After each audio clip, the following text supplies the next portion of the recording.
Fuck God. God. Fuck God. God, fuck you. Hi, everybody. Welcome to Higurashi Chat Time. We got ourselves a Higurashi book club, and tonight we are joined by Elise. Hello. We got ourselves a Gale. Hi, I'm insane. We all are. Laura. Hey, what's up? Yo. Olo. Talsrael. Hello? Jan. In the console port, my backstory has no trauma. Oh man, I wouldn't you love to just have your all of the worst parts of your life just not make it past the censorship? Just get censored out. Just like, remove it. Nah, just take it out. I don't like this stuff. It's bad. And also, Olo, we couldn't hear you. If you wanted to try that again. Uh-oh. Is my sensitivity too low? Oh, there you are. There you are. Hey. Okay, I turned my fan away. I think it was picking up my fan as, like, noise canceling. Let me, like, just boost my mic a little bit. Yeah, no worries, no worries. We are a fan of technical issues on these streams, and if you aren't, then I don't know how you would deal with my shit. I'm constantly having tech issues. That being said, today we are here. Y'all, I just want to take a moment to congratulate everybody. We made it. We made it to the last chapter of Higurashi. We have all spent so much time going through this game, and a wonderful game it is, for good reason. We're close. We're close. I can taste it. I can taste the ending. And that ending is Chapter 8, Matsuribayashi, the festival accompanying arc, and the finale to Higurashi. Now, this is just, we will continue to the next arc, which is Higurashi. We are absolutely going there because it's widely considered by basically all fans to be the quintessential epilogue for the series. But for right now, I just want everyone to pat themselves on the back. This is a lot of work. This is a lot of reading. It's good. It's like a good time. It's also a rough time. It's a lot. It's a lot.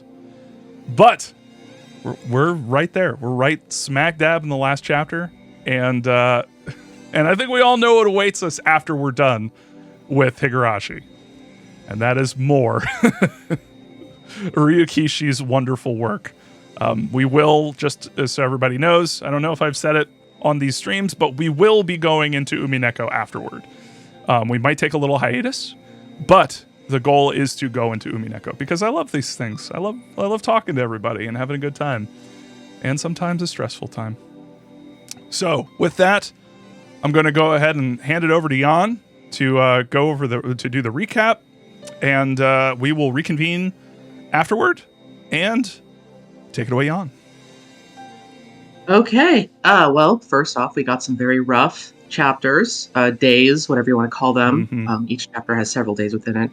It's a strange structure. Anyway, so just to start off with the content warnings, fascism, human experimentation, violent child abuse, child death, and possible CSA, or child sexual assault. Yep. Okay. All right. So, gonna start off right at the beginning. We don't know it's his house yet, but we start in Hifumi Takano's home. Mio Takano is a child in this scene. Mm-hmm. She's helping her grandfather Hifumi with his research on Hinizawa syndrome. She wants to make his work recognized if he doesn't achieve success before his death. By achieving recognition for the work, she believes the two of them can become gods and live together even beyond physical death. We're then taken back to the orphanage. Miyoko Tanashi and some other children are planning a dangerous escape with a key that they swiped. If they're caught, they'll be punished. It's a very severe punishment. Just as they're about to leave, footsteps approach. We then go through several memories. She remembers how her parents died in a train crash. her dad managed to live long enough to see her in the hospital. Since all their extended family died in the war, Miyoko was supposed to go live with Hifumi, which was her dad's teacher at one point. She is then taken to the orphanage. Because she wasn't able to give the government agents Hifumi's contact information, they just put her in there. It's not a good place. At the orphanage, she and the other children are forbidden to talk with one another during the day, threatened with punishment with no consistent cause, and forced to keep up the image of hard work at all times, rather than actually doing anything productive. At night, she and her bunkmates discuss the Yurigaoka House of Love and Mercy across the river, where kids are supposedly treated well. If kids can escape and reach the house, they can stay there and be happy. However, if they're caught, they're brought back and tortured. If the police catch an escaping child, they're sent back. Punishments, which are all too awful for the kids to describe beyond the name alone. A kid was killed during one of these punishments, and they were forced to cover it up as an accident. Group leader Eriko suggests an escape plan by swiping a key and waiting for the right moment, then escaping with a group of girls so that each of them have a greater chance of getting away. We are then brought back to the moment of the escape. The girls all scatter and run into the wilderness barefoot as it rains. An adult grabs Miyoko, throws her to the ground, and shoves a finger in her mouth. She bites the finger, spits out the blood, and manages to get away from him. Miyoko faceplants into the gravel, and we cut back to present time, or at least 1983. Mio wakes up in her car and has to take a moment to remember that she's not in the past anymore. A mountain dog informs her that the plan is underway, and she heads into HQ to get some coffee to get the taste out of her mouth from that memory. We then go to the next chapter, Chapter 2. There's a hotel banquet where I believe it's Tokyo members, or at least other shadow government bureaucrats, are all having a banquet. They give speeches about nationalistic pride and the need to push back against social progress to maintain power. An opportunist tells them they want to gain political support to run for governor, basically saying that he wants to shut down teachers who are being anti-Japanese. Mio is in attendance, and it says that she doesn't believe in the ideals of the right-wing people there, but is willing to go along with them to gain their power and support.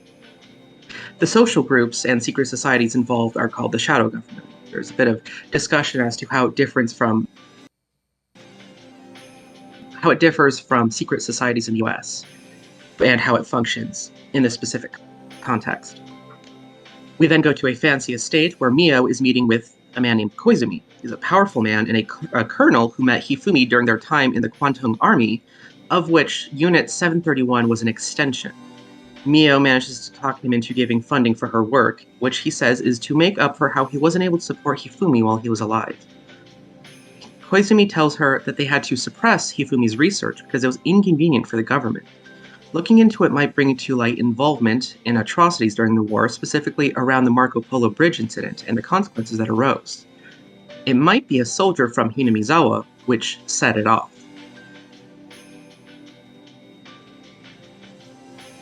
We then see a tea ceremony where Mio is meeting with powerful bureaucrats to garner support.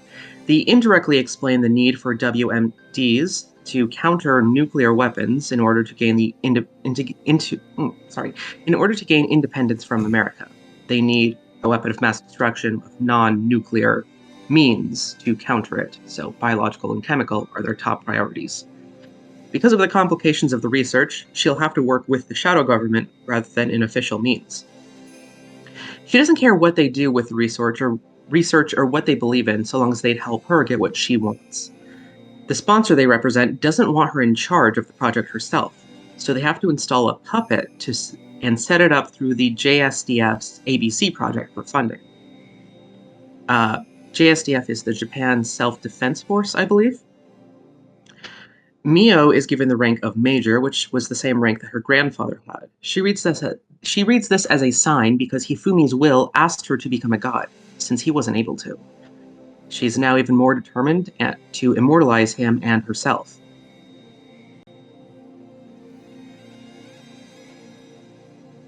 We see in the next chapter, Chapter 3, Mio's first meeting with Irie.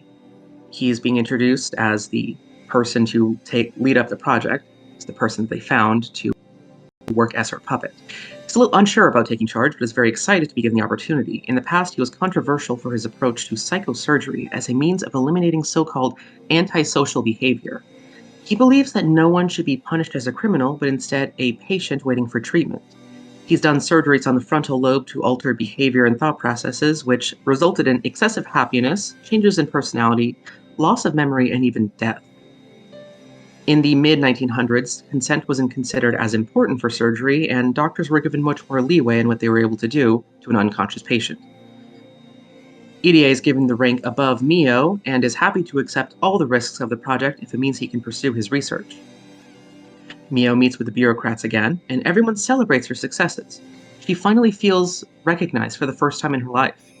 She's introduced to Tomitake and Okunobi, and she decides to maintain a good relationship with Tomitake to ensure funding remains steady for the project. She drinks more than usual and allows herself to get lost in the excitement of the night, causing her to need to go outside into the rain to calm down. However, looking up into the rain triggers another flashback. This is what leads us into one of the heavier elements of the game. So,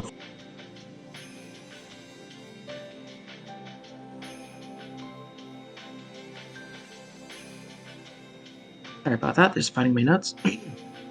We go back to Miyoko Tanashi's escape from the orphanage. She worries that she's gotten lost and might wind up walking back to the orphanage by accident. She wonders if the others are safe. She forces herself to keep moving at all costs, thinking about how cruel and unfair God has been to her, by taking away everything from her and putting her in this place for no reason. She cries out to God and demands an answer for her suffering. If God made a mistake and made her suffer by accident, she wants to be saved.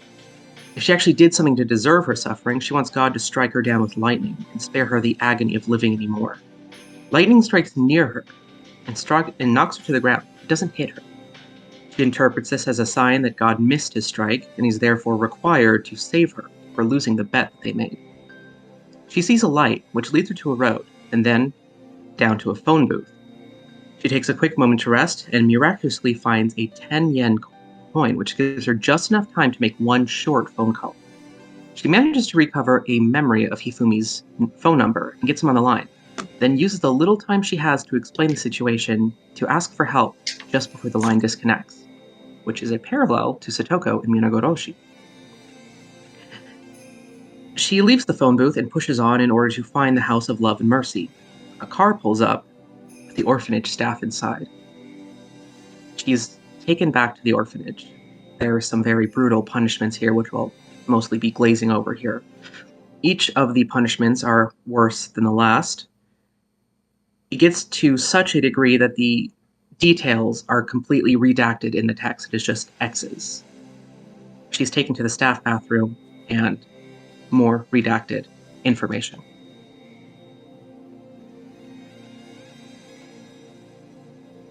In Chapter 4, we're taken back to Hifumi's home. She wakes up from a nightmare, Miyoko that is, and Hifumi helps calm her. She assists him with more research to pay him back for taking her from the hell that she was in just then. She didn't want to be in that orphanage, of course, or be in that situation, and the environment he's given her has made her feel much better since then. As such, she decides to become Mio Takano. He calls her Mio, so she likes that better. She wants to follow the theming of his name and inherit his legacy. In the lead up to Hifumi's presentation, Hifumi meets with Koizumi, who passed along his essay to the potential sponsors that seem interested in his work. Koizumi worries that Hifumi could become infected if he studies the syndrome more, but Hifumi explains that with the Takano method, he's able to suppress the symptoms of psychological distress that would trigger fatal stages. This is through physical exercise and conscious choice to trust others and suppress paranoia or suspicion. Before the presentation, the men who are to meet with Hifumi seem very impressed with his work, but a man arrives at Koizumi's home and tells him that they can't allow Hifumi's research to go any further because it would be inconvenient. Those men visit Hifumi's home with Koizumi not there. There's someone else there in his stead. The men all reject his ideas outright. They reject the idea that parasites could affect human behavior like he proposes that they do, and they denigrate his ability. They denigrate his ability as a researcher. They claim that if he were able to provide more research to back up his claims, more data, then maybe they could support him. But he wouldn't be able to obtain that data without their support to begin with. There's a trick there that they've caught him in. They toss his work to the ground and walk on it as they leave. And Mio grabs onto one of the men's legs and begs them not to trample on his work. Instead of comforting Mio once the men leave, Hifumi strikes her, and then cries on his own when she leaves the room. Mio feels that since Hifumi saved her from her final days being trapped in the corner as a human-shaped piece of meat, a term that I believe was also used in reference to Rika in Minogoroshi, she must fulfill his life's wish to be recognized, no matter what.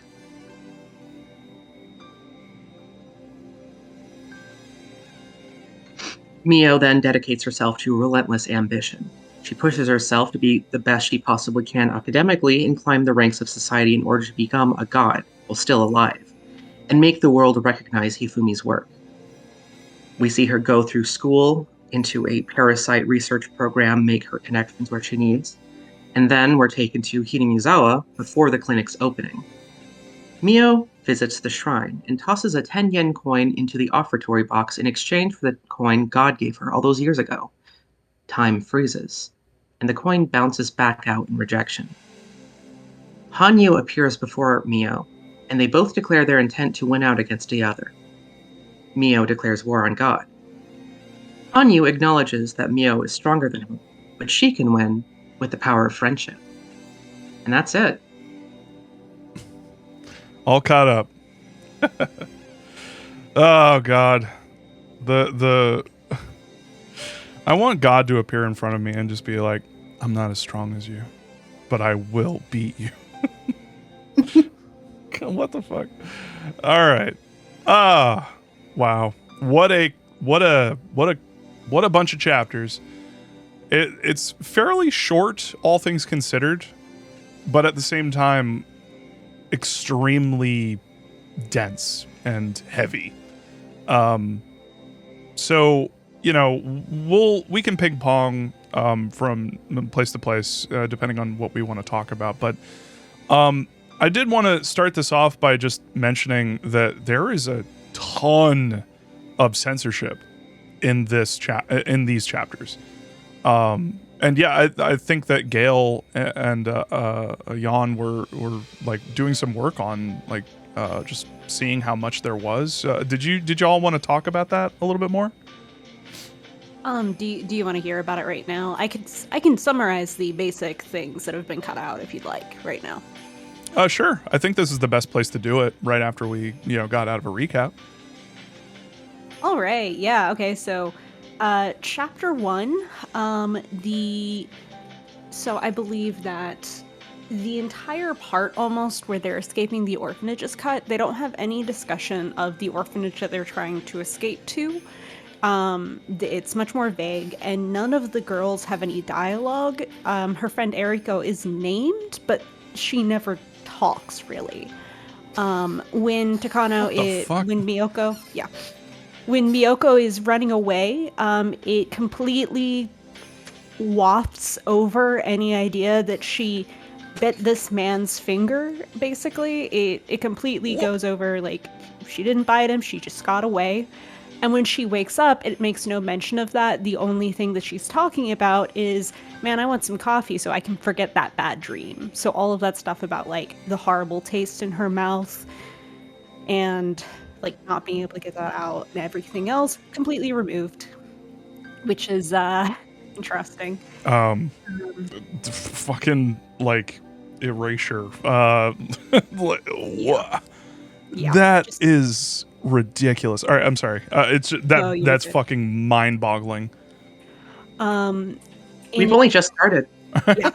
In addition to that, the entire part where she is first sent to the orphanage, they basically completely remove the actual descriptions of what the orphanage is like. They remove the idea that It's a place where they're like forced to study really hard. They cut out the mention of like the abuse.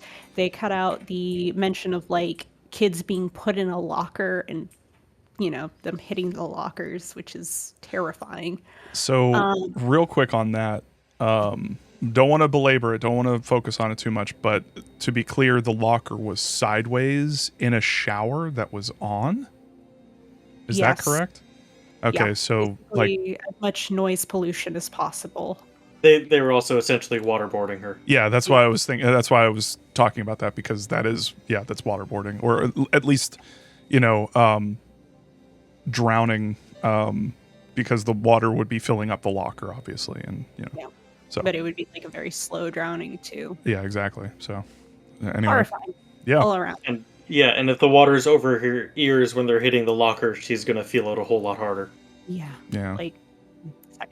There's a lot of really horrifying things there, and it almost feels like it's supposed to be also like replicating war crimes in of itself. Like these are people who are soldiers, who were soldiers and are now like supposed to be taking care of children. Jesus. But that's off point here. I'm sorry. I didn't mean to. I will write something down. I want to ask you about a lot of this stuff, but I'll write down my thoughts as you talk. No, absolutely. So continuing through day one, orphanage stuff almost completely cut. They don't really have any real description of it. On day two, the discussion where they are trying to figure out how they're going to leave, also almost completely cut. Like they're just like, okay, we're gonna get out and we're gonna try to run away. There's no other orphanage or anything else like that. And it just does not care about that idea. The beginning of chapter 2, that scene at the party that Takano's out, that does not exist in the Antiogram version of the game, which is the PS4 and Switch release. You may notice there were 2 voice lines in that segment. I was very surprised by that because it's not in the videos or anything that I've been watching for it. Those are from the PS2 version because they technically cut less at that point in time. So yeah, like 07th Mod, I went through their Discord. I was trying to find some more info about like how the censorship worked. They said that one of the big reasons Matsuribayashi did not end up including the censorship flags was because 1, it was so prevalent, and 2, a lot of the censorship flags they did have, they were pulling from the original PS2 version. Which is why, and they are able to dig up a bunch of voice lines that were included in the PS2 version that are no longer in the modern releases, which the original PS2 and PS3 and the DS versions were released by Alchemist. And then Antiogram bought their assets and they made a re-release, but with a lot more censorship. So, Fascinating. That. Yeah, very interesting history there. Yeah. But yeah, as you know, that entire segment is very politically loaded, but completely cut. Gotta know your ABCs. Yes. Then the discussion with Koizumi, they remove all discussion of war crimes. They remove every single mention of history. They remove the fact that he was hiring Hinamizawa's soldiers to work at his research lab. They conveniently cut out any mention that he was in Manchuria, which was where the primary, experiment camps were. It's so hard to summarize some of that because it's insane, the level that they go to here. They mention, they cut out pretty much every mention of the Marco Polo Bridge incident outside of, oh, hey, they just didn't want, his stuff to be researched. And they also do this, which was the thing that made me most insane. One line right here, when Koizumi is telling her about why they didn't want to pay for the research, they say, the military at the time was hoping for a low-cost and immediate acting weapon, because that was the whole point of those units. The console edit is the top brass, because they're trying to avoid mentioning the idea that the military was deciding this, was looking for a fast-acting and highly effective therapeutic treatment. which is very severe war crime erasure Whoa. because he is said to work for the epidemic prevention and water purification research units, which was the paper name for the various units like Unit 731 throughout Manchuria. He is explicitly a war criminal. They remove all of that. This port was overseen by Tokyo. Yes. Literally in chapter 2. You can tell. Yeah. Chapter 2 is down to like 2,000 words from 7,000. So much shorter, I Jesus guess. Christ. Yeah, I guess it's nice in that way, but at the same time, like, doesn't gutting the mark. Sorry, I'm sorry. Yeah. No, please go ahead. I was just writing stuff down, and I have to say it. Doesn't cutting out that and the Marco Polo Bridge incident like completely destroy the background of why the grandpa was doing all this research, and like Yeah. completely fucking changes what is happening here. Like, Yeah. Sure does. It even goes to the eventual genocide itself in Hinamizawa, that is. Yeah. It's everything is connected, and this is fun. It gets even better. The meeting where she's meeting with those officials who are talking about how they want this because of the Alphabet Project. mm-hmm. In of course, the version that we read, they want it because they want their own replacement as a weapon of war because they know they can't have nukes. So they want something equal to nukes that is a biological weapon, and they want Hinamizawa syndrome to be that. In the console version, the Alphabet Project is somehow a project to make preventative therapeutic vaccines and treatments in case they get biological weapons used against them. That's what the ABC project is, not atomic, biological, and chemical weapons. Don't know what it stands for now, though. It's not so much the ABCs as the ABCDs, where the D stands for disinformation. So true. The indirect way they talk about it is what they're changing the text itself to. Like the excuse they give in the original version is being used as no, this is actually what it is though. Yeah. It is baffling how they read that and they went, no, we should actually do what they're doing but real to the script. Yeah.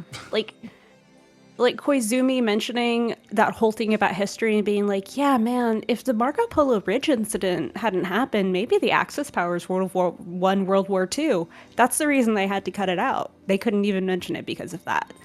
Because insinuating that this guy wanted Japan and the Axis powers to win World War II sounds real bad, doesn't it? Yeah. This game really kind of made me think geopolitically and another game that I'm working on, writing a video about, really made me think about no, Japan. Yeah, they were. Remember, they were an Axis power. They were allied with Germany, and remember, Nazis are bad, and it just all of this shit is solidifying, just making me realize oh fuck, right. These are the same. Of course we're going to talk about what is it called? Oh God. When you eugenics. Of course we're going to talk about eugenics. Of course we're going to talk about people who are inferior. Fuck me. Anyway, It's just sometimes I just, I have this, I'm sure I'm not alone where I just have this view of Japan as a lot of the media that comes out of there is really progressive. It's really considered and heartfelt. And then you remember a lot of the history there, and it's you don't ever want to paint it with too broad of a brush, but at the same time, sometimes it's good to remember history, which apparently people who were censoring this game did not want to happen. There's a difference between individuals and the state. Exactly. So I think that's where the dissonance is coming in. Totally. And I was gonna say this is the reason that Ryukishi continues to do doujin or indie releases is because of this kind of stuff. Because no matter what he does, his overtly political works are always going to be censored like this. And he wants it to reach an audience, but at the same time you read this and it's like, how is this conveys none of his message. Exactly. It completely guts it. And it, to the point of it like just being absolutely like it's been diluted so much. Yeah, it's toothless. Yeah, that's a good way of putting it. And you know, it's funny because I mentioned in a previous book club like how important it is, you know, to support people like Ryakishi 07 who are, you know, indies who are working to say something with their work and really and would be possibly censored. I had no idea about this. I knew that there was some censorship in like some of the previous arcs, but like this is another level. And it's even weirder because it's like, didn't Metal Gear Solid come out in 1999? But So this is going for a completely different audience too. Yeah, and I think Yeah. he's going a lot harder on actually criticizing their own people as opposed to criticizing people abroad. Yeah, Yeah, Japanese MGS doesn't directly criticize Japan, that at least not as much as it criticizes just the concept of nukes more. Yeah, And this exactly. and this is very much like them saying, fine, if we can't have nukes, we'll just find a way to kill you a different way, which is also super fucked up, but Yeah. also the LDP is trying to get rid of, I believe it's Article 9 in the Constitution, which says that they will not have an army that handles conflicts outside of the nation. Yeah. And Spider-Man pointed out, like, hopefully his vision for Silent Hill F stays intact. I mean, I hope, but at the same time, like, I don't know. Konami doesn't seem like they're really in the business of doing like what art with message. But they're too busy with Bloober, I think, to notice. They're too I busy. know. Like, they just won't look. But I have 2 more days of things. Unfortunately, I haven't totally categorized like the stuff that was cut out about Irie, but I do know that on day 7 they cut out a part where they're talking about how this will maybe be the greatest scientific discovery since the lobotomy, which they cut out that part. No mention. So I'm pretty sure that a lot of the stuff with Irie, I think they completely change what kind of doctor he is, and they do not mention that he wants to do lobotomies. Oh God, because that you don't want to Another ruin. thing. You don't want to ruin Irie's reputation. Another thing is, so the kids talked about how if the police catch you, they'll send you back for. That'll be in this day I'm about to In go that one, over. you're about to get into that. Yeah. Is that okay? Okay. So I will go over day 6, which is essentially her trying to escape in that conversation with Hifumi on the phone. They cut off the part where she's talking about how she crushed that man's finger with her teeth. They just have her say, "Oh, I just fought off my pursuer." And they cut out all mentions of the orphanage. For some reason, every single time they mention the accident, it's now a bus accident instead of a train accident, which I think is because they didn't want to insinuate that the infrastructure of Japan was a problem. Oh my God. And then here is the big one that Jan was kind of referring to. She says, I had to get to the House of Love and Mercy. It would be the best place to wait for him, is what she says in the original version. And then in the console version, she says, I had to get to a police station. The police would be the best place to wait for him. And then they go on to say, I didn't think the orphanage would tell him I escaped, but if he was really looking out for me, he'd reach out to the police. All I'd have to do is go to the police and let him know where I was. What the fuck? You I are didn't not know immune where to I could- propaganda. Yeah. I can find the police station, but I knew that I could be safe if I got there. And then they completely cut the lines where she says, the police wouldn't do me any good. Yeah. I'm sure the orphanage had already called the police about our escape, and they would not be forgiving. The police were sure to send me back. Nope. No, can't allow that. No anti-cops. Oh man, it's funny how it should much. be noted. Sorry, it should be noted that the translation we're working on is one that we worked on together, primarily Gale from the Japanese directly. So that's not like an official one in English that we're pulling from, but rather one that we pieced together ourselves. Again, Yeah, primarily Gale. I just helped a little bit. Yeah, I'm not like fluent in Japanese, but thankfully here, because it's just very short lines, it's not a huge deal. But yeah, right after that though, where she's like, I gotta find a safe place to go, it ends, and it ends with the word, I'll believe that this is the end. I'm not so weak-minded as to rely on God. The bet isn't over. Bring it on, God. If the way I ride and saw makes you feel superior, if watching me suffer is just a trifling delight to you, I've got more where that came from. Until the moment you grow tired of me, I'll keep fighting till I die. You think I'll cry? No matter what you do, I'll never cry again. And that's where it ends. You know the part where she's captured? Mm-hmm. That's not in the console version. You know the part where they pin her down to the ground and are dragging her back and she sees her friends? No. Nope. Not there. That's I don't even know what to say. That's I mean, it's a rough section, that's to be sure. But it's rough for a reason. There's a point there. There's something that's being said. There's something that you're learning about Takano. You're learning about this kid who was abused to the point that any savior, anyone who helped her out of that situation was immediately her savior, and as you know, she immediately glommed onto, and suddenly the entire all of the events of Higurashi make sense because of this. This is it. Right here, we know why everything happens. It's because of this girl being abused this way and her desperately needing to get out of that situation, and then glomming onto a person who helped her out. Is a war criminal. And happened to be a war criminal. Whoopsie doodles. Whoops. But yeah, one more day to hit up. I didn't do all of it, but I did the part where Hifumi has the meeting. When the bureaucrats show up, so they say in our version, Dr. Takano was a leading member of the Research Center for the Prevention of Epidemics in Manchuria during the war. He made many advances in developing synthetic food and synthetic alcohol as measures against malnutrition and ration shortages.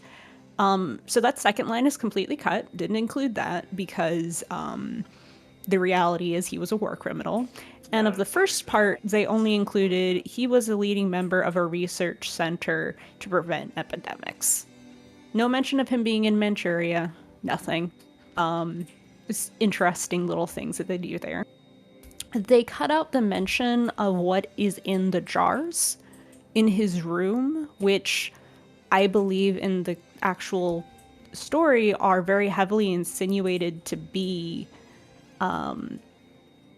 pieces.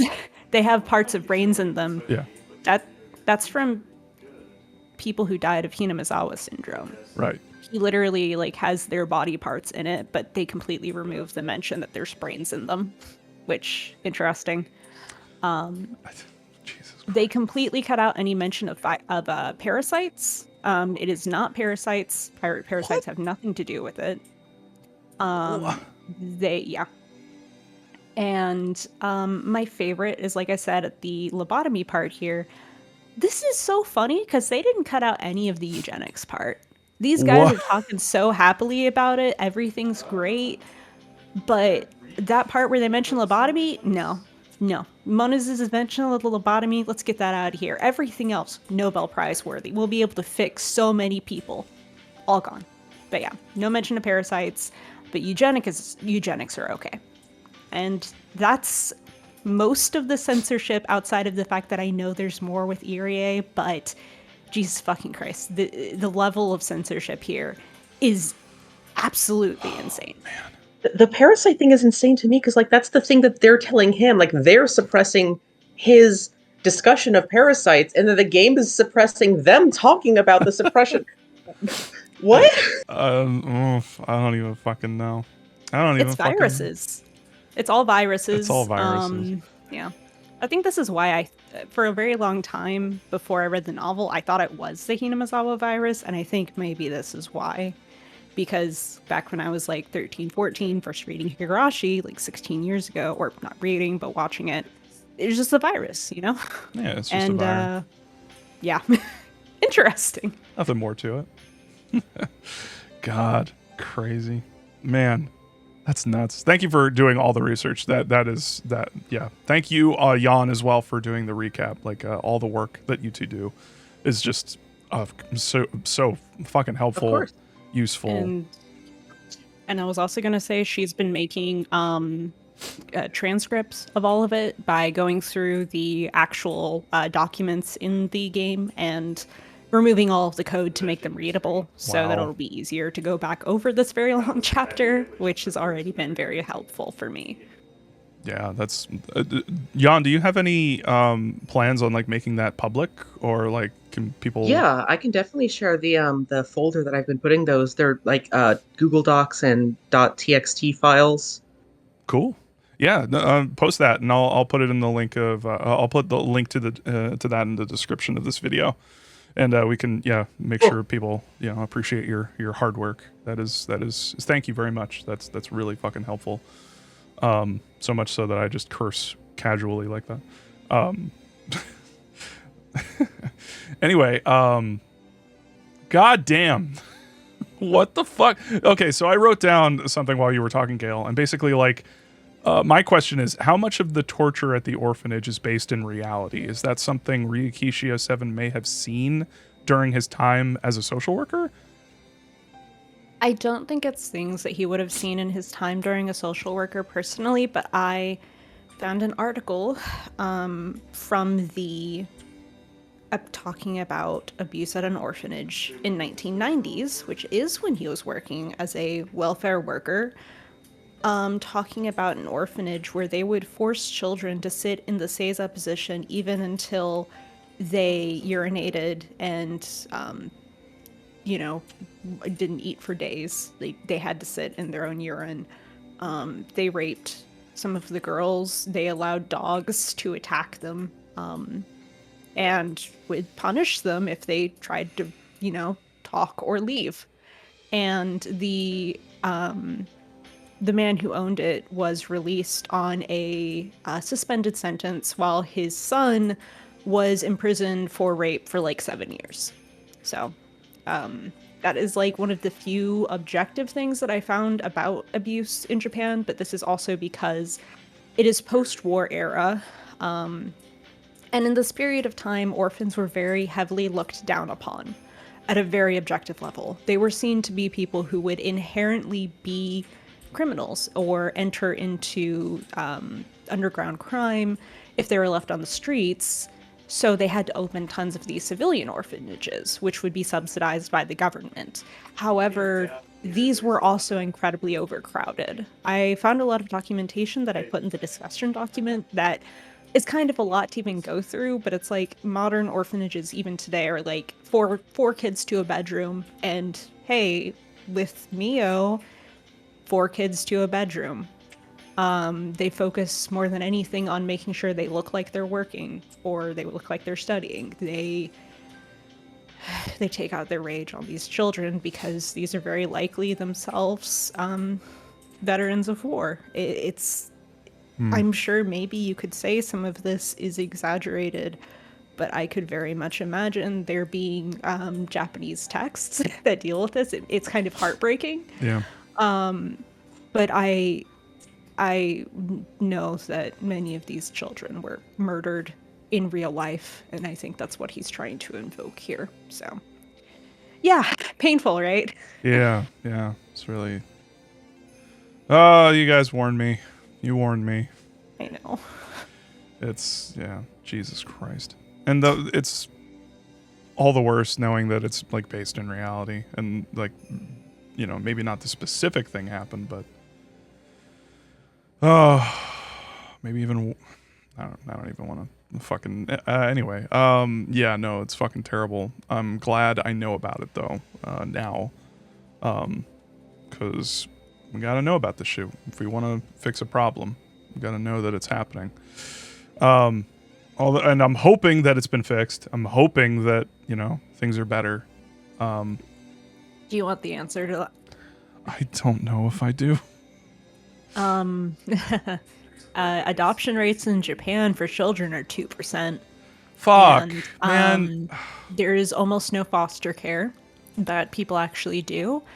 And many kids are forced out of the institutions at either 16 or 18. There is only a 70% graduation rate from high school because most high schools you have to pay to go to, and they do not get that opportunity. And many of them have a much higher rate of being homeless. Hey, just like in America with the foster care system, but even more intense. So, See, this is the shit. This is why not censoring, or this is why censoring this stuff is such a problem. Because how do we know that there's a problem like this unless we can talk about it and it's made into a thing that is publicly known and seen. It's frustrating to know that a lot of that stuff was censored. But yeah, anyway. But hey, we're playing the 7th mod, and yeah, we got it. So there you go. Maybe take a moment to reconsider how you and people around you view orphans and people who don't have families or are in foster care or homeless people. Maybe, that's what this is about. It's about, making sure that, it affects you and says something to you, and maybe you change. And that's, I think, the best thing you can say about art like Higurashi is that it changes your opinions or your views and makes you into a better person. Maybe even goes on to change policy. Just saying. Anyways. But yeah. Fuck. How do we move on from that? Christ. impressions. What are your general impressions that aren't about that? I've been talking for too Tao. long. Hey, Tao's real. My fellow newbie, Higurashi newbie. What did you think of Chapter 8, Part 1? Certainly, powerful is a certain good word for it. Let's see, pulling up notes. So I guess one of the first things is, of course, you want me to go away from the hard stuff, but I kind of have to linger on it just for a moment more. To be clear, I don't want, if you want to talk about it, talk about it. When I say that it's rough, I'm purely coming from a place of yeah, it is rough. It's difficult, but just because you literally said that a moment ago, but well, there is a point to belabor here. There's the one thing that I kind of resent Ryukishi for, in that there's a very specific line. If they, I didn't take the notes in front of me, but talking about the censorship around it and how it would have inevitably cut off. If they take kids into their homes, they couldn't possibly be bad people. And I saw that line, and I'm like, Ryukishi, don't you dare. Because that's the line he used about the helplines in a previous chapter. Right. Yeah. And he did, in fact, dare. Yeah, no, I'm with you on that one. There might be more to it. I don't know, but yeah, on its face, man, that's like saying there was a famous serial killer who was basically taking in old folks and then killing them for the Social Security money. And it's like, oh yeah, how can a person who's taking care of old people be bad? And it's like, that's how, that right there, like that literally, that's how. It's like there are very real reasons why foster people in general, it doesn't matter who, but they can be in it for the wrong reasons. But at the same time, yeah, I said, but at the same time, but that was the wrong way to end that. Anyway, I agree. You want to continue? let's see. I guess as a bit of a palate cleanser, I did have a straggler point from last time that we might be able to use to recenter ourselves. So at the end of Minagoroshi, there's that scene in kind of astral space between fragments, and the voice says, "Hey, maybe you're smart enough to show me how to have fun with the fragments we already have while we wait for Ryukishi to finish up writing Matsuribayashi." And it occurred to me that all of our veteran Higurashi people found a way, exposing new people, you, Bob and myself, to the fragments and watching our reactions to it. It's all out, but they still have a way to have fun with the fragments they have. I don't know what you're referencing. That was, but yeah, that was a line from kind of the astral presence / I think the Steam achievement implied that it was Ryukishi talking in that space segment after everything's over in Minagoroshi, after Rika's dead, after the club have gone on. It was a tip, yeah. That it's a tip. Was it? What was it? Was it a tip? There were no tips. Okay, so no. Last arc. Oh, okay. In Minagoroshi, it was at the end. It was basically saying that, like, next time you'll be able to see some other fragments and have fun with them. Oh, okay. I gotcha. Okay, I was worried I didn't do my Higurashi homework for a second. No. I concur. There are no tips in our current chapter. This was, like I said, this was just a straggler point that I forgot to actually mention in our last discussion when we were actually talking about Minagoroshi. Gotcha. Okay. Returning back to the actual point at hand, so let's see. I pick up on. So we have a whole thing about how Takano became devoted to Hifumi, and she's carrying on his work.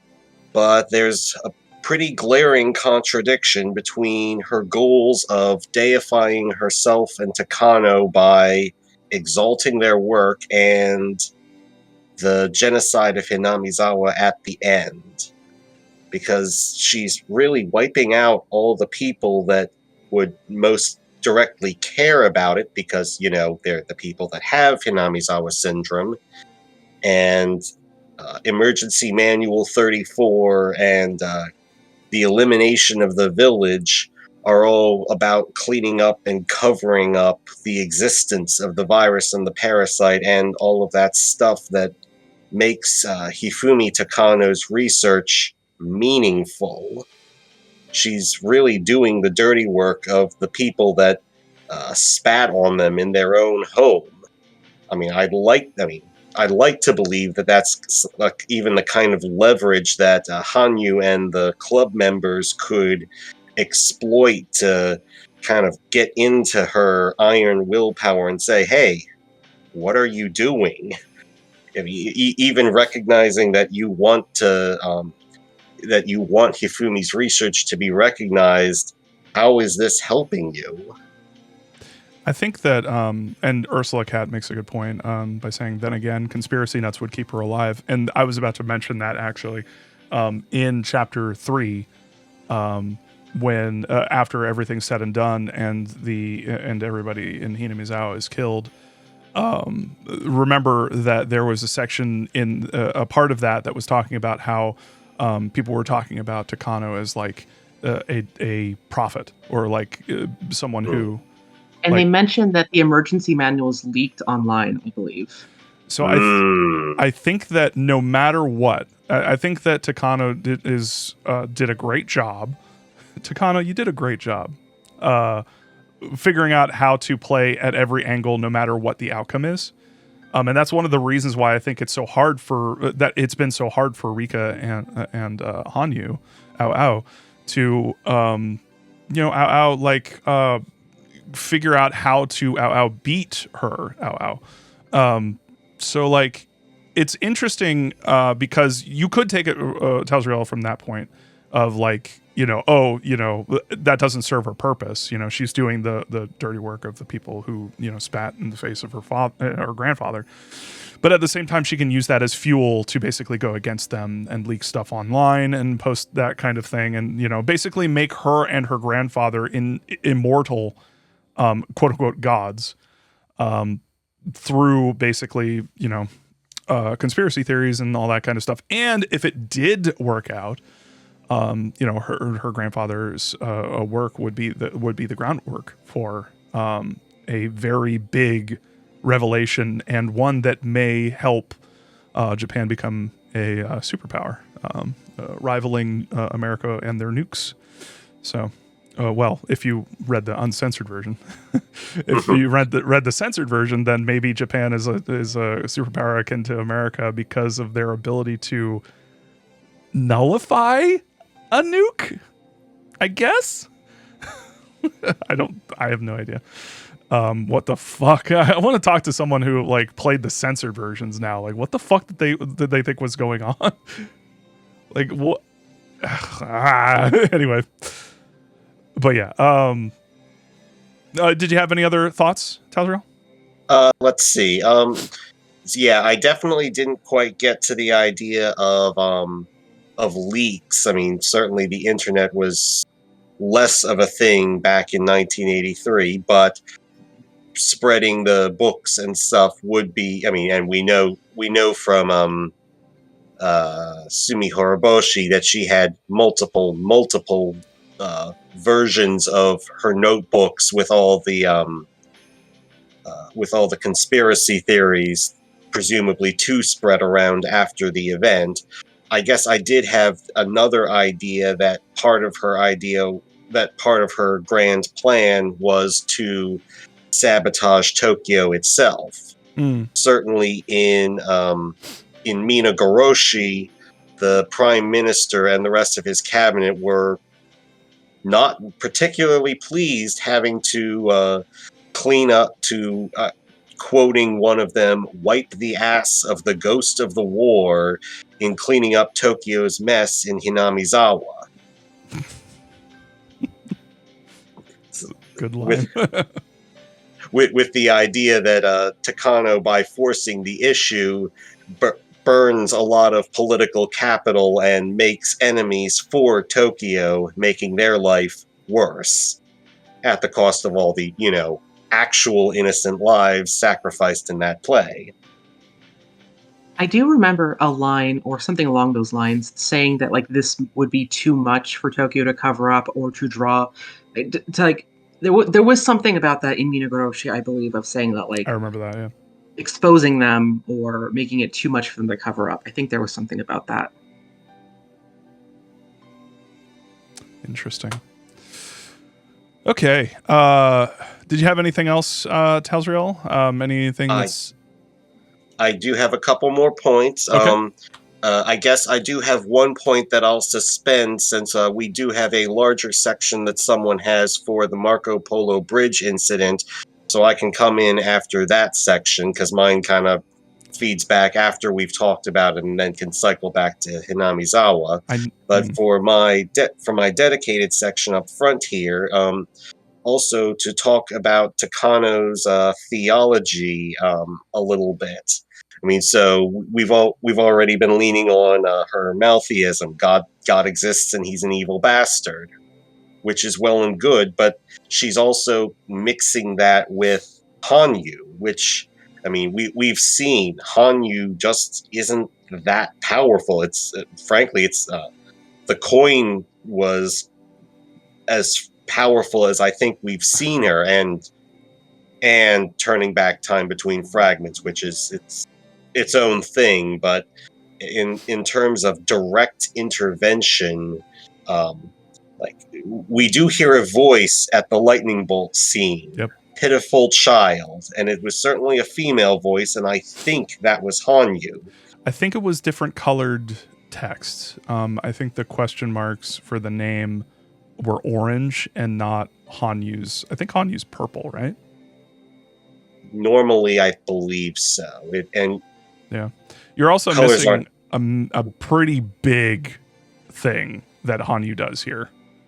that kind of, you're right that suddenly she's doing stuff that we've never seen her do in the chapter that we've known her. But she's spying. I mean, if all of what we've seen in the prologues, it certainly seems like it's Hanyu spying on Takano. Finally, finally gathering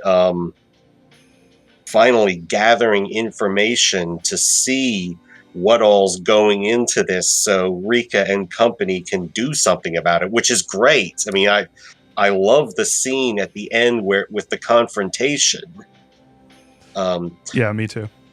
She doesn't. I mean, I'll cycle back a little, but she's observing, but she's not really the god that oversees everything. She's really the god of Hinamizawa, and possibly even just the god of Hinamizawa's syndrome. And she's watching from far away, but she's outside her jurisdiction. I mean, she followed Rena to Ibaraki, but Rena was from Hinamizawa and had Hinamizawa syndrome at the time. Going back and watching Takano before she technically had any meaning to Hinamizawa is probably a stretch for her. Yeah, the thing that I'm referencing by saying that she's doing something we've never seen her do is she is willfully showing up. She's showing herself to Takano. When she was talking about when she was bemoaning the fact that no one can see her, that no one can interfere with her, no one can interact with her. I mean, no one can, no one even knows, can know her presence. We had a sneaking suspicion that wasn't entirely true, because people have heard her and felt her presence. Rena specifically talking about how she felt her presence the entire time. This is an interesting case of she just showed up and she is showing herself to Takano, which is apparently something that she can do now. Which makes me kind of question all of her comments about being powerless, when it's like, okay, you have force powers for one thing, apparently, or maybe you only have the power over coins. maybe she can only control metal by flicking that coin out of the offer. What's it called? Offertory. The offertory box. Yeah. Yes. And she has friends now. So friends. She's a friend battery. Okay, that makes sense. I mean, she's powered off of friendship. Gotcha. I mean, power of friendship, power of willpower. I mean, I think to a large extent, it's about her defeating herself by believing she can't do anything, and that, like, now her Rika and the club have gotten through to her about the value of willpower. And Takano, I mean, if she has been watching Takano, she's, I believe, learned a little bit about it from Takano herself, that the power of willpower to manifest your will in this case, and in this case, literally manifest herself to have a little conversation with Takano.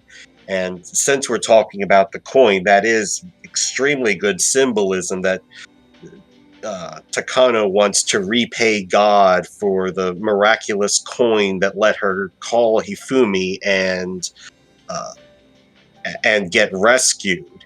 And Hanyu rejects that. It wasn't her miracle. She's not going to take repayment from it, and she's not going to take responsibility for the work of the god that condemned her to her terrible fate as a child. I don't know about that.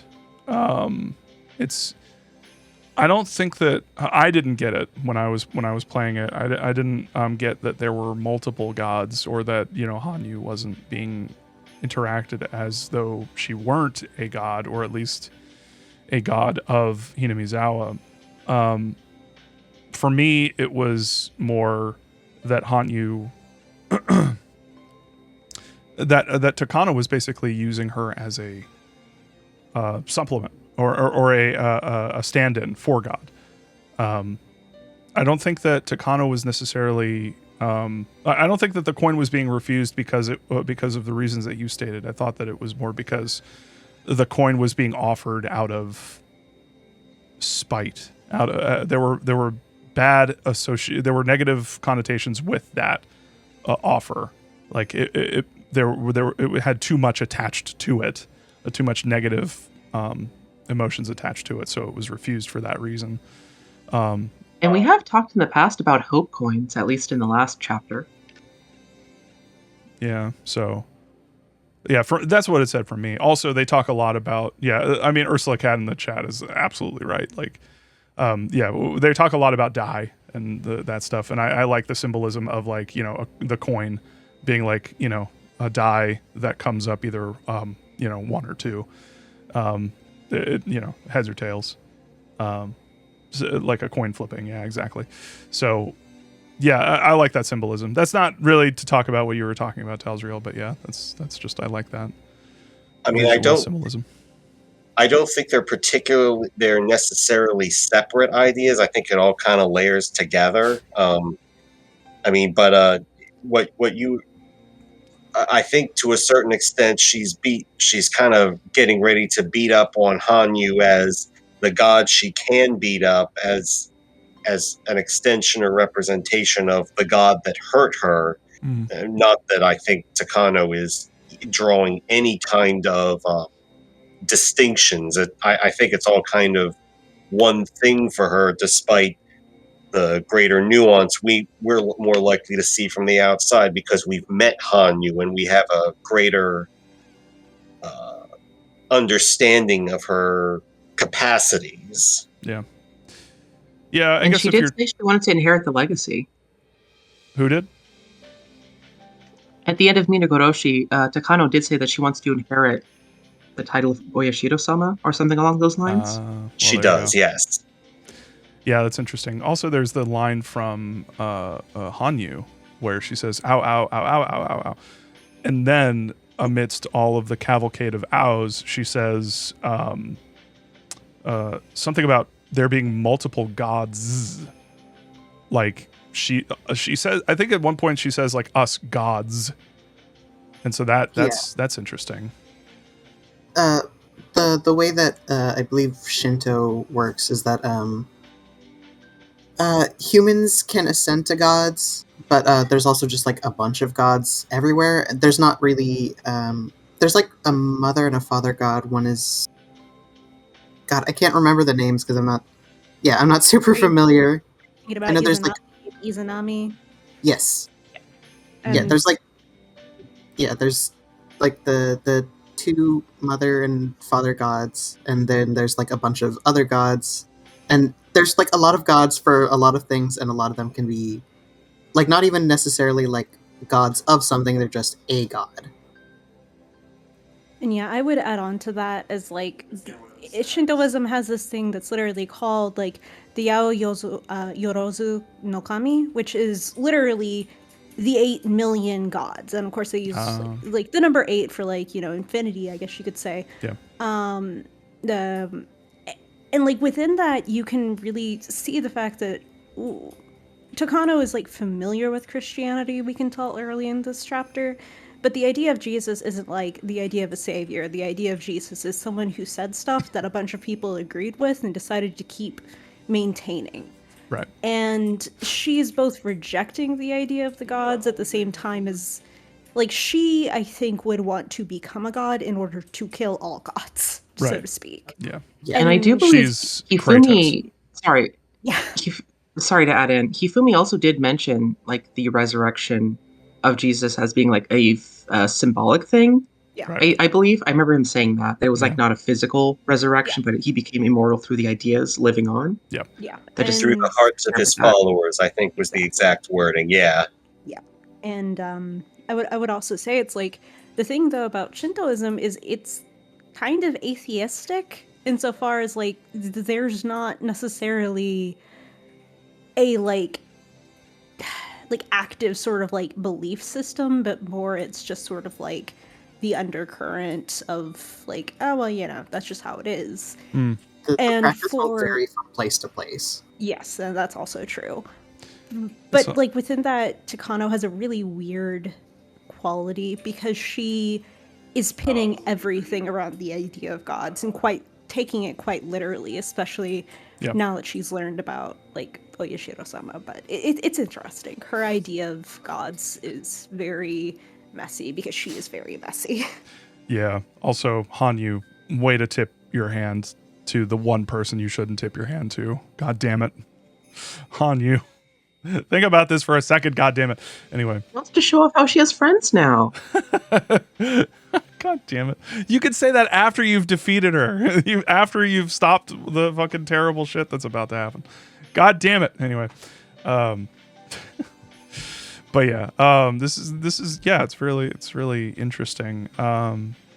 There's also the aspect of Takano, which really came into fruition here, which is her manipulative qualities. How she specifically became a person who with connections and understood how society works, specifically to make it so that she could make her grandfather into someone who is renowned throughout history, who is, to make sure that he becomes quote unquote a god, or a famous, I guess, which to me says a lot about like, oh, she's not only approaching religion from the standpoint of, oh, this is something that she like believes in and wants to basically subvert, but also it's helpful for her to know about this stuff so that she can manipulate people into doing what she wants them to do.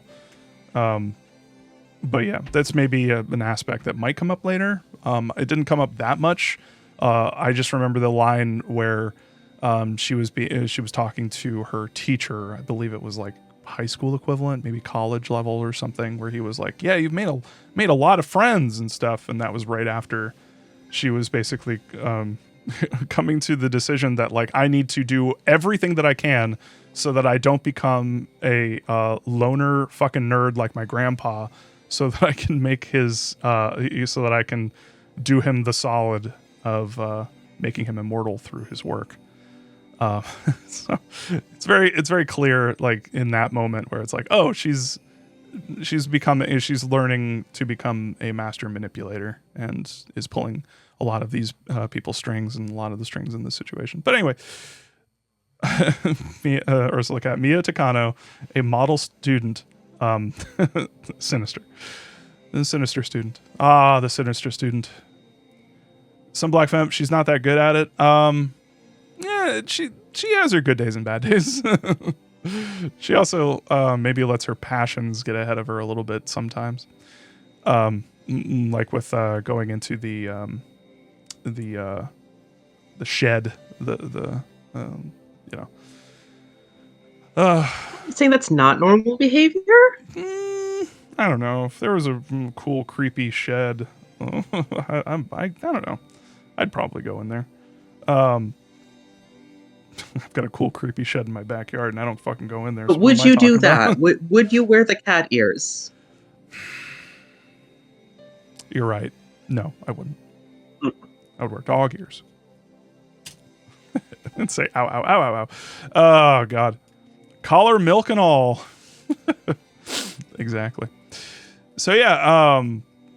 I guess I'll talk about, real quick, about my kind of thoughts on these chapters. Yeah, no, this is powerful shit. This is like, I love that, I love that Ryukishi's doing his best Metal Gear impression for a lot of this.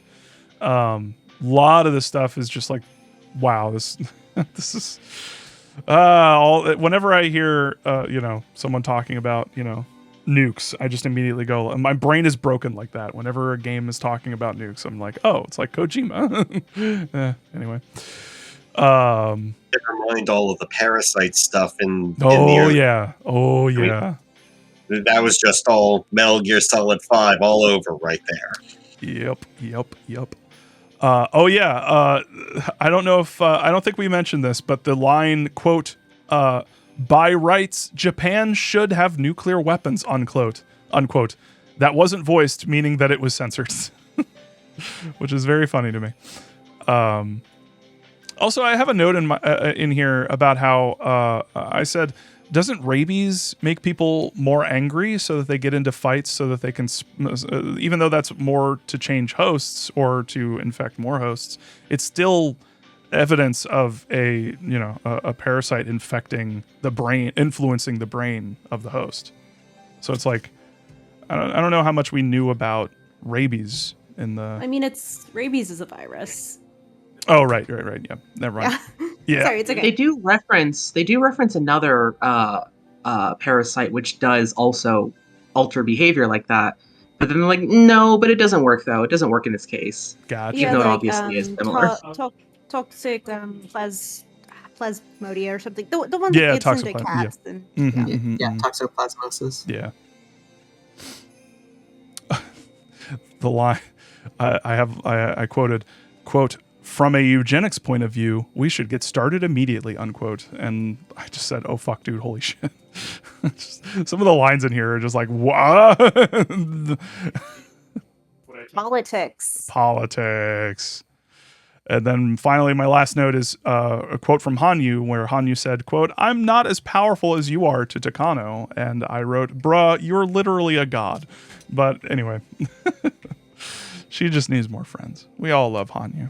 Let's put our Hanyu is basically like Tinkerbell at this point. Let's all put let's make sure to put our positive emotions into her and have friends and believe in her friendship. You hear one of those ow-ows? Big and strong. Let me see if I can find one real quick. No. I'm gonna play all of them at the same time.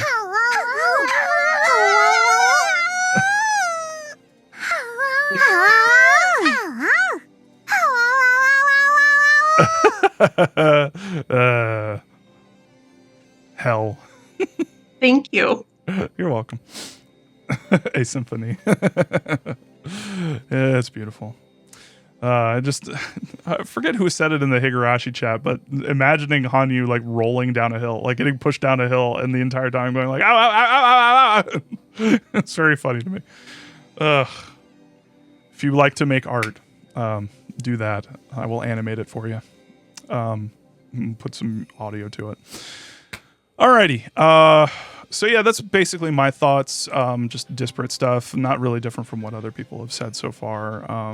It's definitely interesting how I went into the based on the last chapter, hatred for Takano kind of up there, but this entire beginning salvo of chapters for this arc just like kind of made me sympathize with her in a way that. Yeah, no, I get it. I understand where she's coming from. I know why she's doing what she's doing. I don't agree with it. It's bad, obviously, but at the same time, like I get it. I understand where she's coming from. And you know why she's a freak. Finally, we've answered the question of why is Takano a freak? She just wants to help her grandpa, who helped her out in a really, really big way. So yeah, but her grandpa also happened to be a war criminal. But we don't talk about that. Takano doesn't talk about that, or we don't talk about it because it was censored. Anyway, she's really into numerology. Yes. Yeah, Cube. But yeah, other than that, this has gotten me super excited, especially that last part of chapter 4 has gotten me really excited for the next, like where we're going. Like, I don't really know what's going to happen here. I'm assuming the kids are going to pull a W, but I don't know. It could go many ways, as it has in the past, gone very, very badly. But I don't know. They've got a friendship god now, so probably should be a benefit. Especially since they know who is doing everything now, which is useful. It's not a question of what's going on now. It's a question of like how to stop Takano. So that's interesting. But But yeah, other than that, it's pretty much the same stuff everyone said already. But yeah, I'd like to talk about. I'd like to have some people who have been very patiently waiting to talk. If they wanted to talk, Elise or Lara or Olo. I know we do have the section on the bridge from Elise, and we also have Laura and Olu as well. Okay. Well, I know. I am really interested. That was actually one of my big questions. Is the Marco Polo Bridge incident real? Is that a thing Yes. that happened? Yes, 100%. It was extremely real. Do you want to talk about it? Sure, I have to get my cat out of my lap because she has pinned me down in a weird spot. So I have a long version and a short version. Which would people like to hear? I'm cool with the long version if everyone else is. I'm good. Okay, I warned you. Chat's saying long, so. Okay. So, first off, hi, I'm Elise. I went to school to become a history teacher, so this is kind of Oh. my thing. My focus was on East Asia history and genocide, so this is especially kind of my thing. Damn. Genocide in the, oh god, how do we stop this from happening, which mainly just makes me want to drink a lot. So, I'm going to be combining, because I wrote the short version in the Higurashi document, and then the long version in the Discord, and I'm going to try to combine them as best I can. So, first off, everything I'm saying here, a lot of this is kind of off my memory. I do have a bunch.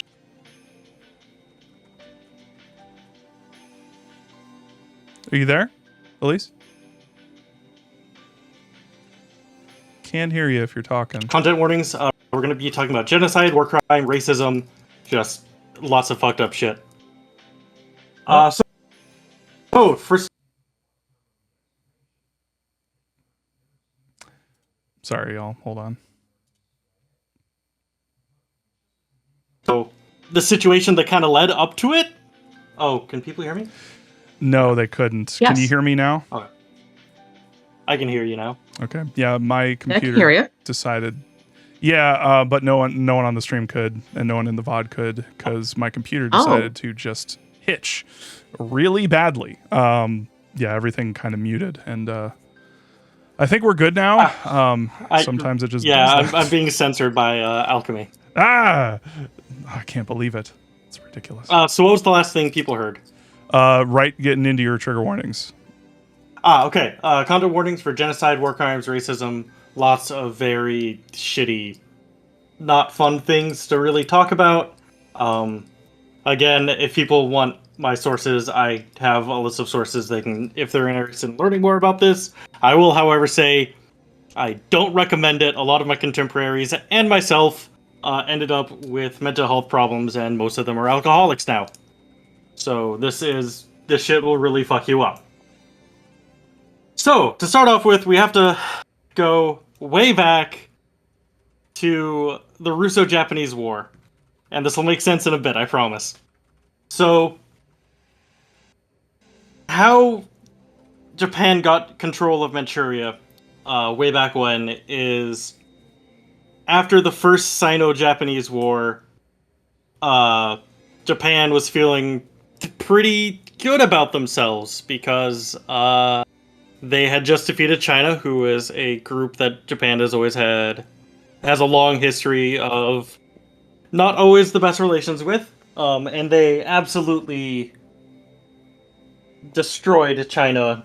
They had in this war, they had like a third of the forces and caused twice as many casualties for the Chinese, so they were feeling pretty good about themselves. So they were kind of looking around for other places they could start to conquer, because the world was starting to see them as kind of maybe the next big player in the world. And Japan knew if they wanted to do that, they would need to become like an empire and start having colonies and shit. But to do that, they were always kind of like looking at Korea. Korea, Japan, and China have a very long, complicated history. It's just a lot of Japan and China beating up on poor Korea. So Japan wants to go into Korea. The issue is Russia's kind of in the way, because Russia also wants to have control over Korea. So Japan knows that Russia has one weak point in their control of this sector of the world, is they only have one warm water port where they can actually have, like, their navy. So Japan launches a sneak attack, they blow the absolute shit out of a bunch of Russian ships. This puts the Russians at a great disadvantage because it's really hard to wage war against an island nation when all of your ships are destroyed. You may notice that this plan sounds familiar to something that happened to the US later. Here it worked. There not so much. Anyways, Russia and Japan go to war.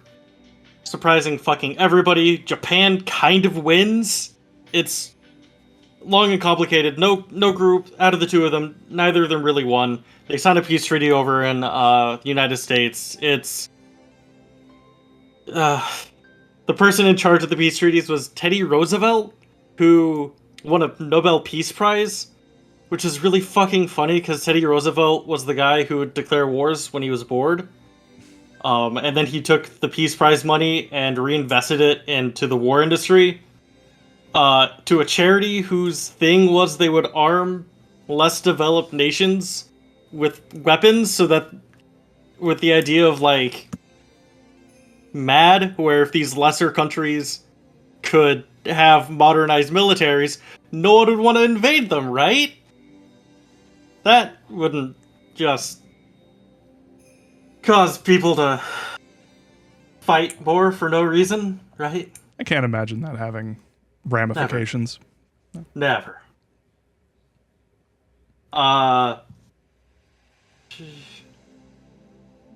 This also very important.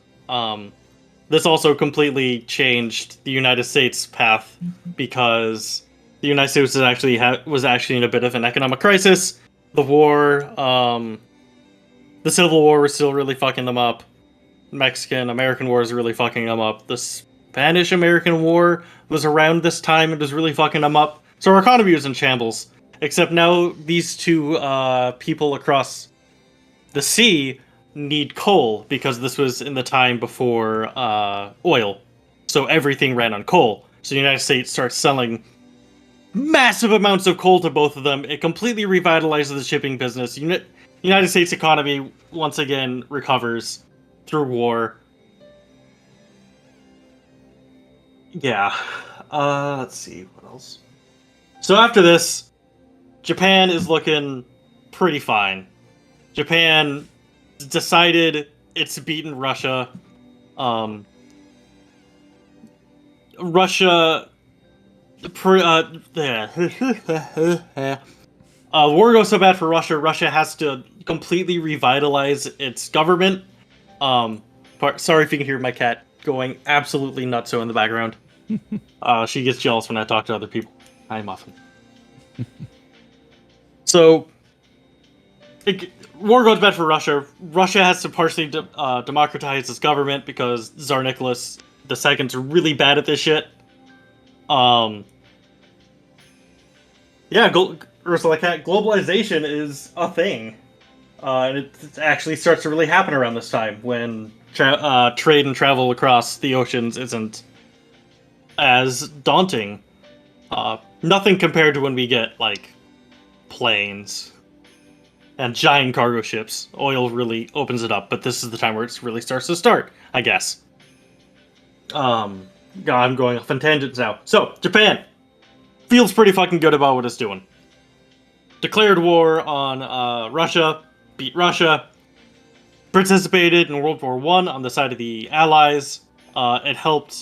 Japan helped defeat some German forces out in Pacific Ocean.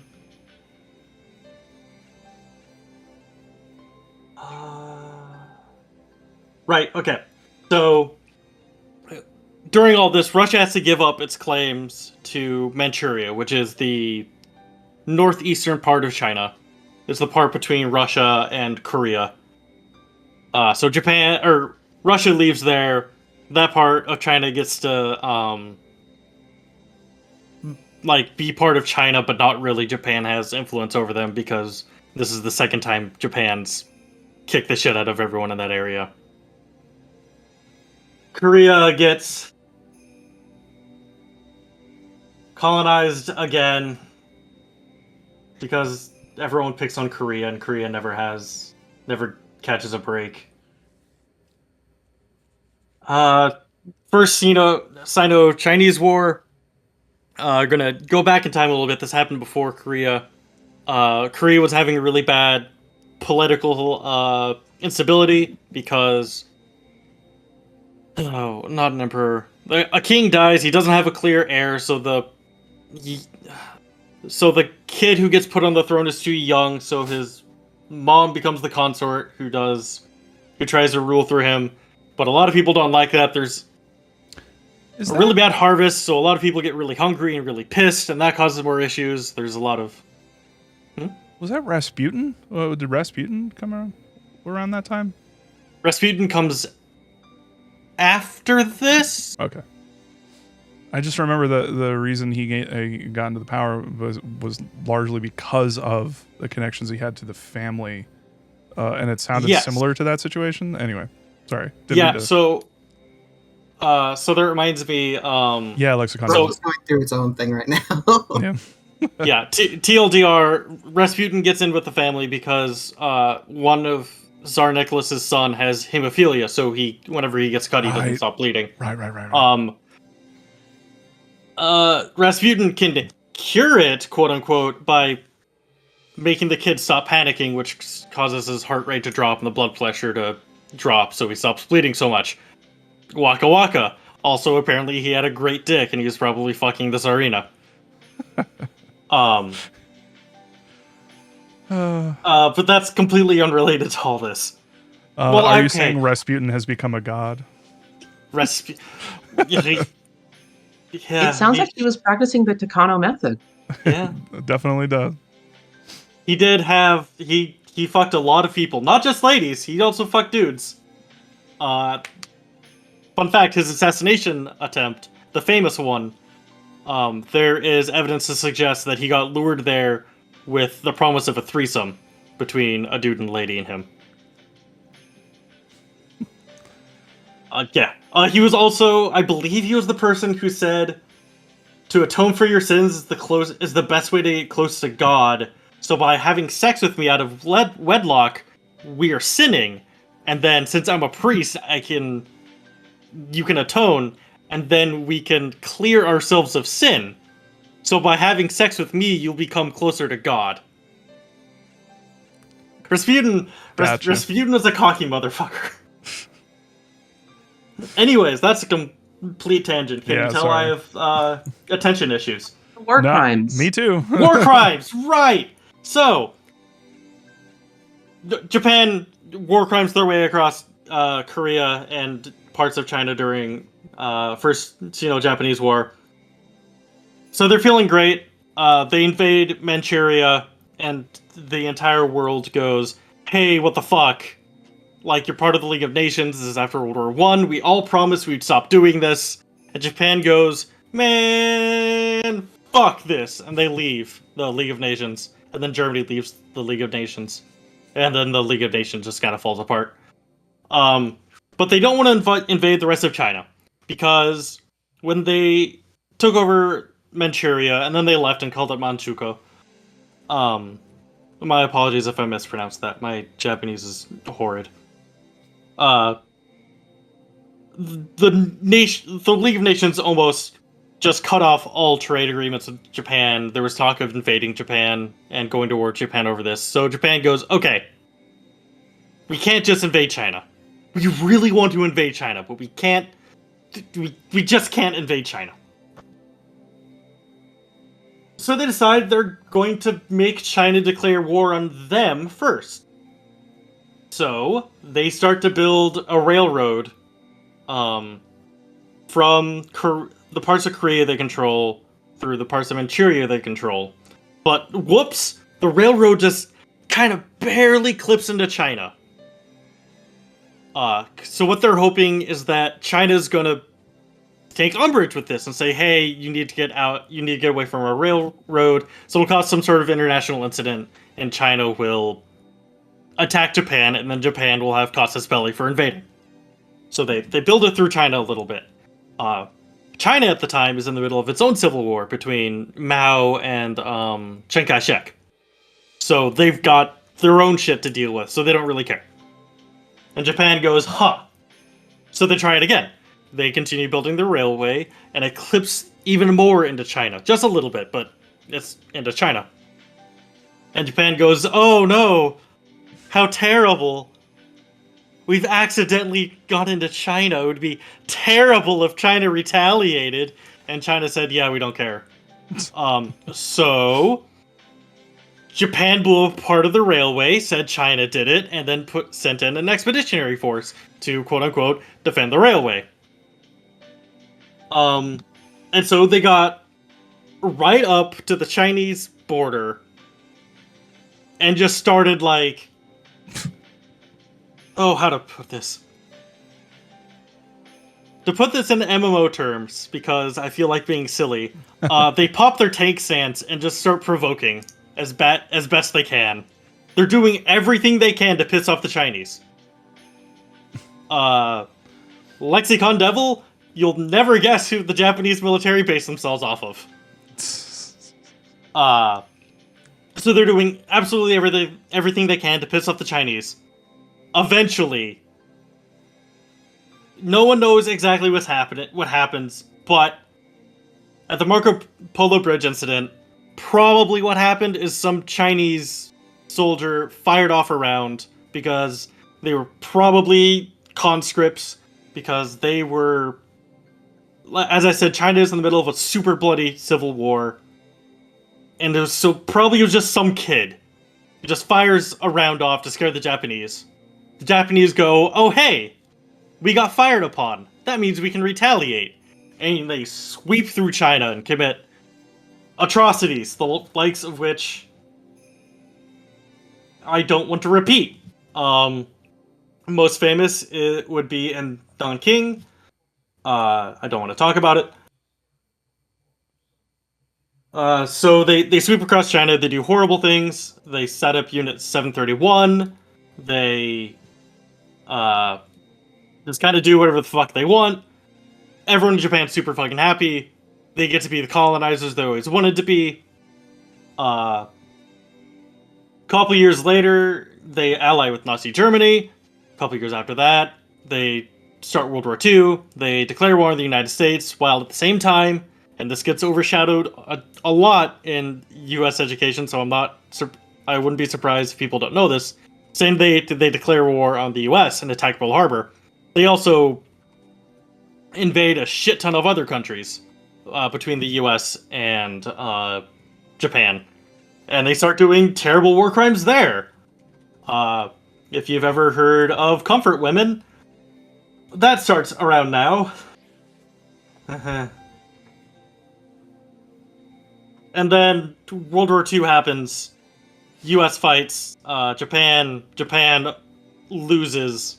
They're forced to come back to Japan.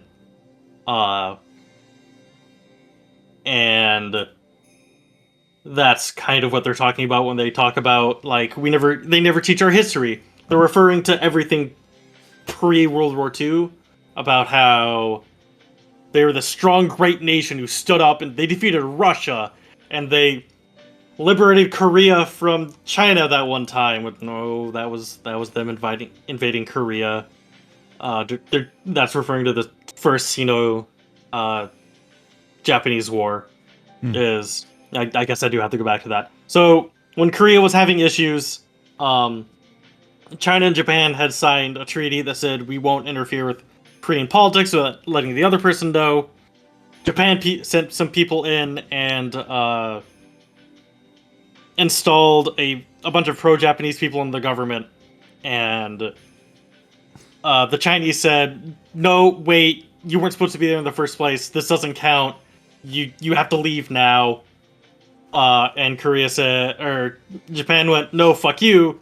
The Korean politicians in control said, hey, China, you have to leave. We're empowering the Japanese to kick you out.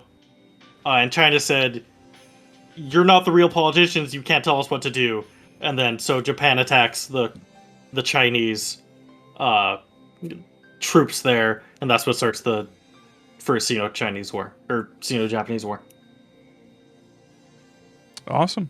Trying to figure out if I missed anything, because I kind of skipped all over the place.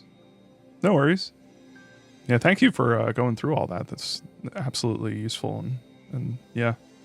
Yeah, so TLDR, when they're talking about their glorious history, they're talking about everything from first Sino-Japanese War to end of World War II, where they saw themselves as these great liberators who freed all of these countries from colonization. Don't ask what we did with them once they were freed.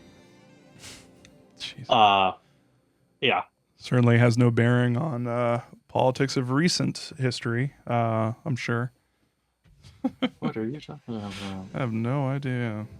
Anyway, I love to talk in vagaries about incredibly fucking terrible shit. Anyway, yeah.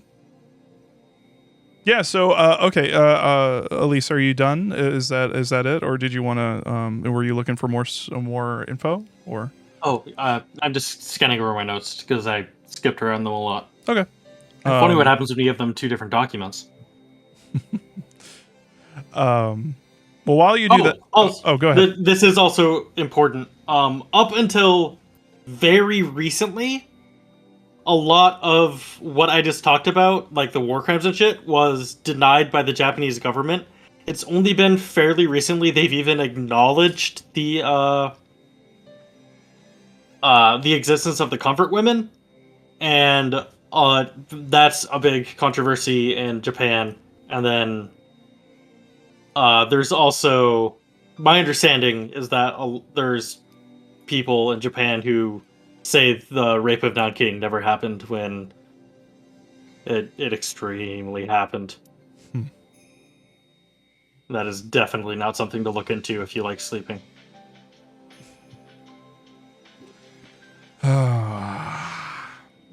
Yeah, I totally understand why historians can hold their liquor. We've touched on this a little bit before, but I do think it's very worth noting that Ryukishi is passionate about these things and like pointing out the things that they have done as a nation and like trying to center it around being empathetic and understanding. That's like, you should, be good to people, and you can't be good to people if you deny what has happened. Right. We must acknowledge the past so that we can better the future.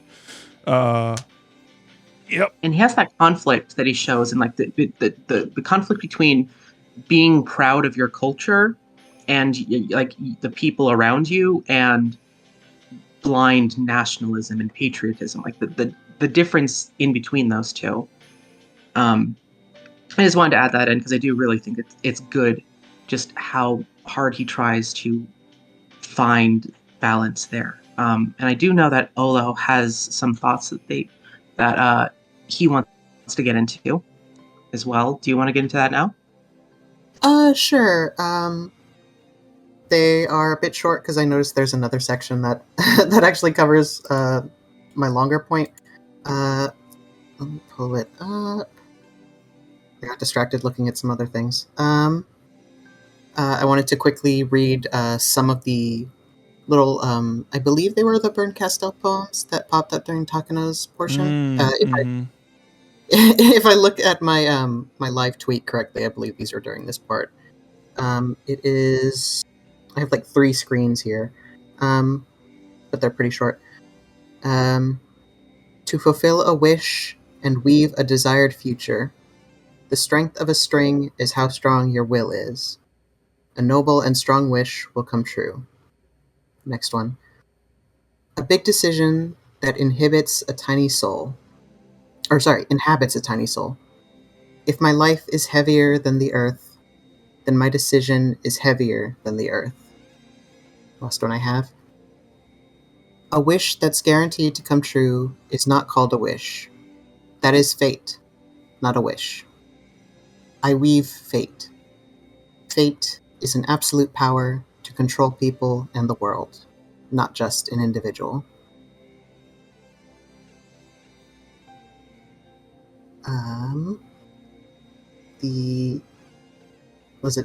Does anyone have any thoughts they want to share on those in particular?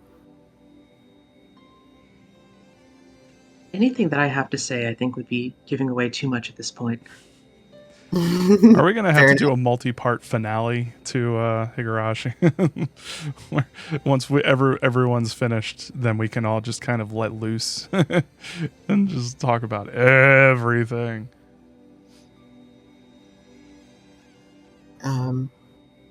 Other thing I have here is like, this is again just a quick observation, but Takano's like use of her connections and her manipulation of everyone else can be seen as like the evil and twisted version of the power of friendship that's been a big theme throughout the whole story. Because it is very much just like power you get from other people and by knowing other people. I'll keep this one quick just because there's a whole section that goes over it, but like and it is also covered later, but just if you're talking about the Irias, and say as much as you like, honestly, like that. If you're talking about the Irie part, my thoughts, use them as yours as well. Like anything that you resonate with, go ahead. Okay, thank you. Let's see, but like Irie's medical ethics and like I don't know if this is the correct word, but the pathologization of mental illness, like medicalizing it very much and ignoring like the social causes and the fact that a lot of antisocial behavior is medicalized and doesn't point to the fact that maybe this is coming from an environment or like, mistreatment or anything. And a lot of antisocial behavior also is just used to quell any sort of dissent. Was it the one thing that I always think of with like that particular like medicalizing the quote unquote antisocial behavior or like anti-authoritarian behavior specifically? Like there's a specific, I forget what it's called, but I know that at least if not in the current DSM, then in one of the previous ones there was like a disorder that was basically like, oh, you don't listen to authority, and it's like that's just your we just have a disorder for that one. But like I specifically think of the fact that I believe schizophrenia or perhaps it was bipolar. I believe that was originally just something that was used as like an excuse to label like specifically like Black people who were upset about their treatment in America, and it was a way to like just sort of like send them away. And just the like, was it one thing? Yeah, reading over Jan's bit, it's like what is considered necessary for treatment or curing. It's like what's the Term, according to Ursula K, is oppositional defiant disorder, which is disproportionately diagnosed to people of color, I believe. Yes, and like one that's like kind of adjacent to the medicalizing of this sort of stuff, of like a lot of mental stuff, is also just the fact that a lot of medicine is just like wildly has like a wildly unethical history. Like the oh god, what's it called? The oh, I'm forgetting, but it was a trial to basically look at the effects of like untreated syphilis, I believe. Tuskegee, the Tuskegee experiment. Yeah. And it's like, and of course this is always the wild, unethical nature of like medicine, especially like medical research. It affects all of us, but it tends to come down on like the marginalized and those who are like, already kind of hated by society. And it's just like there's this, I don't know. It's hard to talk about because like I took like a. I'm not gonna go into psychology. I know this for a fact, and like just so much of psychology. Whenever you try to get into it a little deeper than just some basic things of like, oh, this is what the id is. It's that nagging feeling that I get whenever I read about it. It's like a lot of this came from either wildly unethical human experimentations or from like just the biggest pieces of shit in the world. And a lot of it is just like an excuse to be like, yeah, you don't fit in with society as a whole, so we're just gonna like say that you have an illness and that you're not fit for society. And just the fact that so much of or institutionalization is just so inhumane to begin with, just because like we are very social creatures, and like removing someone from society is just one of the worst things you can do to a person. That's why prison is so inhumane, because like we need to be able to talk to people, to see other people, even if you're not particularly extroverted. Just I know that I consider myself someone who is pretty good at being alone a lot, but I also know that if I don't like leave the house every like at least every 2 days or so, like I know that I will get stuck in a funk, and I'll be in a deep depression if I don't like see somebody else. Like even if I don't talk to them, if I don't see another person, it's like it's gonna get bad. And it's like, and knowing that you can be, I don't know, it's a little, I'm rambling a bit, but it's just this idea of like, it's very clear even from this early part that Irie is not approaching this. I don't remember if the eugenics line was his or not, but I'm pretty sure he's approaching this from like at least a somewhat well-intentioned position. He does seem to actually he Right. wants to cure these people. He doesn't want these people to be, sick and to be scared and in pain. Right. Yeah. He does. He says, like, basically, we shouldn't treat people as criminals and punish them. He thinks that everyone is just someone that needs to be cured or treated. And it does say he thinks that no one's born evil, and that, like, these things are, like, cruelty is learned, and that, like, these things happen to us and change us. And it's good. He understands to some extent how things like socialization or environments can change someone. Like at least looking at how he handled Satoku's situation, at least when he was pressed to do it, seemed like he understood in that instance, that to advocate for a better environment to therefore have better behaviors. But also lobotomies. Like, Yeah. what would he consider a good treatment for someone who's like suffering or like has a Right. lifelong disorder that cannot be cured through conventional means? Like, would you consider then the cure to be like to just make their brain change so that they can't feel that emotion anymore? Or like what? Right. It's the It's nuclear. a very tricky line from that point.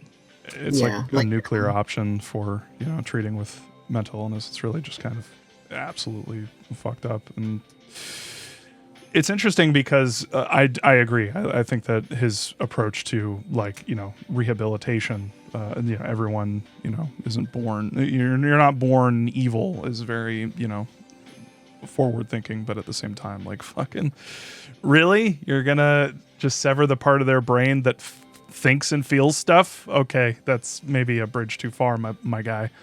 Yeah, like I always think of like my own particular like instances with like mental health and stuff. I'm pretty lucky in that I had a pretty good insurance, and my current insurance is it's good enough. Like I'm doing fine, and like, but the way that most of my insurance works is that on my old one, I believe it covered like talk therapy for like maybe like 12 sessions a year, maybe less. It, funnily enough, it gave me like 12 sessions for a chiropractic, for like going to a chiropractor, which guy who invented chiropractic believed you like were being haunted by ghosts, like literal ghosts. That's a whole thing. He was told it in a dream. That's how he Yes. learned that medicine. Yes. but it covered all of my my psychiatrist drugs and appointments for that. And I have been on the same regiment for, I want to say, like 5 years now. They've been fine. It's just like antidepressant drugs. And I will say that whenever I like run low, I will notice, like, after going through like the initial withdrawal, it's like, yeah, I notice I do feel worse without these. But I also noticed that, like, once I like went back to school and like started to like feel like I had a little more control over my life by like learning to drive and like, being at a point where it's like, okay, I'm put together enough that I can do all these things, I started to feel like a lot better. And this is also like around the time that I started transitioning and just feeling better about myself in general. And it's like, well, I'm sure that the antidepressant stuff helped. I feel like at some point it's like, I don't know if I would have gotten nearly as good as I am now without these other things, these things that were not covered by my insurance, these things that my insurance is not going to cover in general. And it's like, it's that thing of like a lot of medical insurance is the devil, but but it's that medicalization of a lot of things, of like human behavior and human like psychology, and like it's a thing of like people are very, very, very complicated and very, very messy. And yes, you can point to various chemicals and chemical reactions and say, this is why this is happening. This is why this is happening. This is why there's a breakdown here. This is why you're like you can probably find, I don't remember if they have, but I'm sure that people can find like, oh, this is why you're experiencing these voices that aren't there, is because this nerve is firing off when it shouldn't be.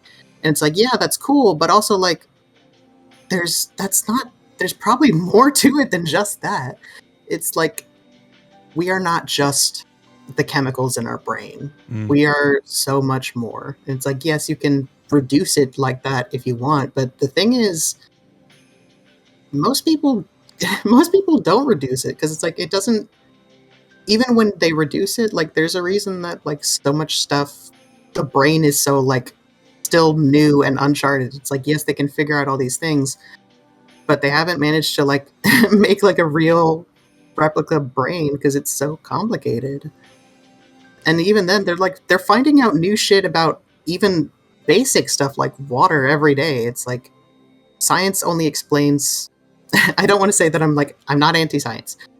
I will say that like science is a tool, a helpful tool, but it only explains so much. Right. And a lot of it is still just beyond our current understanding.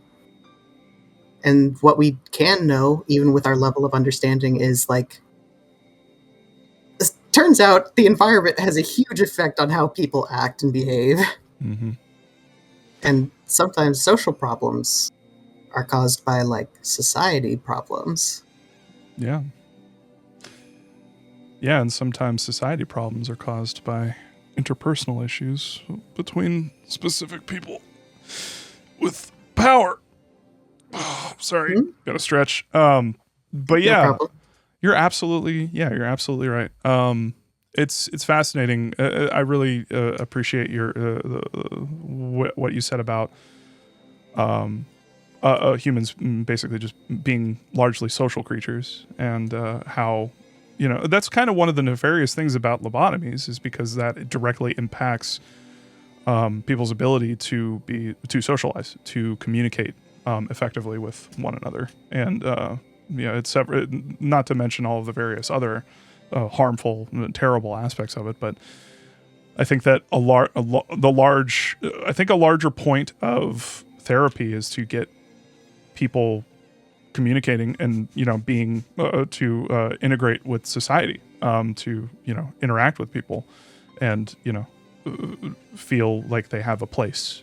And I feel like Ryukishi also wants to help society learn to accommodate people better. It's not just a matter of like learning to adapt to society, but also society to adapt to what we need. Like I do feel like he addresses that with Minogoroshi to some degree, of like, this system has to change. Like, and we've seen that with the other characters, not just Satoko, but like with Rena, for instance, she was saying that she was more susceptible to this. At least she believed because of these other things she was going through. That like this thing that everyone has to some degree, because of these other uh, factors that were in play, it affected her more strongly, and that caused her to need more attention in that way. And then with Satoko, things like the physical atmosphere changing made her more susceptible to symptoms a little bit. And then also things like her social environment changing. Feels like he's definitely trying to think about the interplay there of the social and the environmental and the internal, and how that kind of all fits together in terms of these issues. Yeah.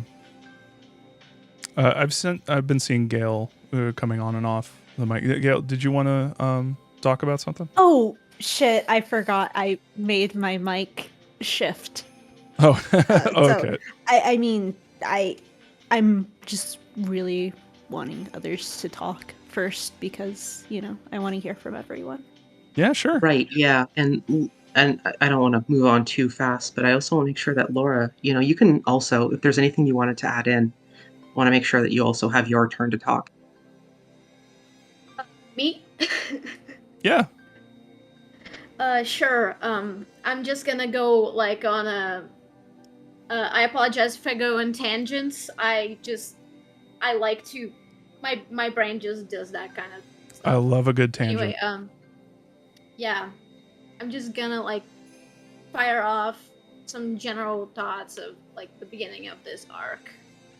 I think introducing like you immediately get like depth to Takano in like literally the first minute of the first chapter, which is incredible. Like Ryukishi just sets up the atmosphere so well.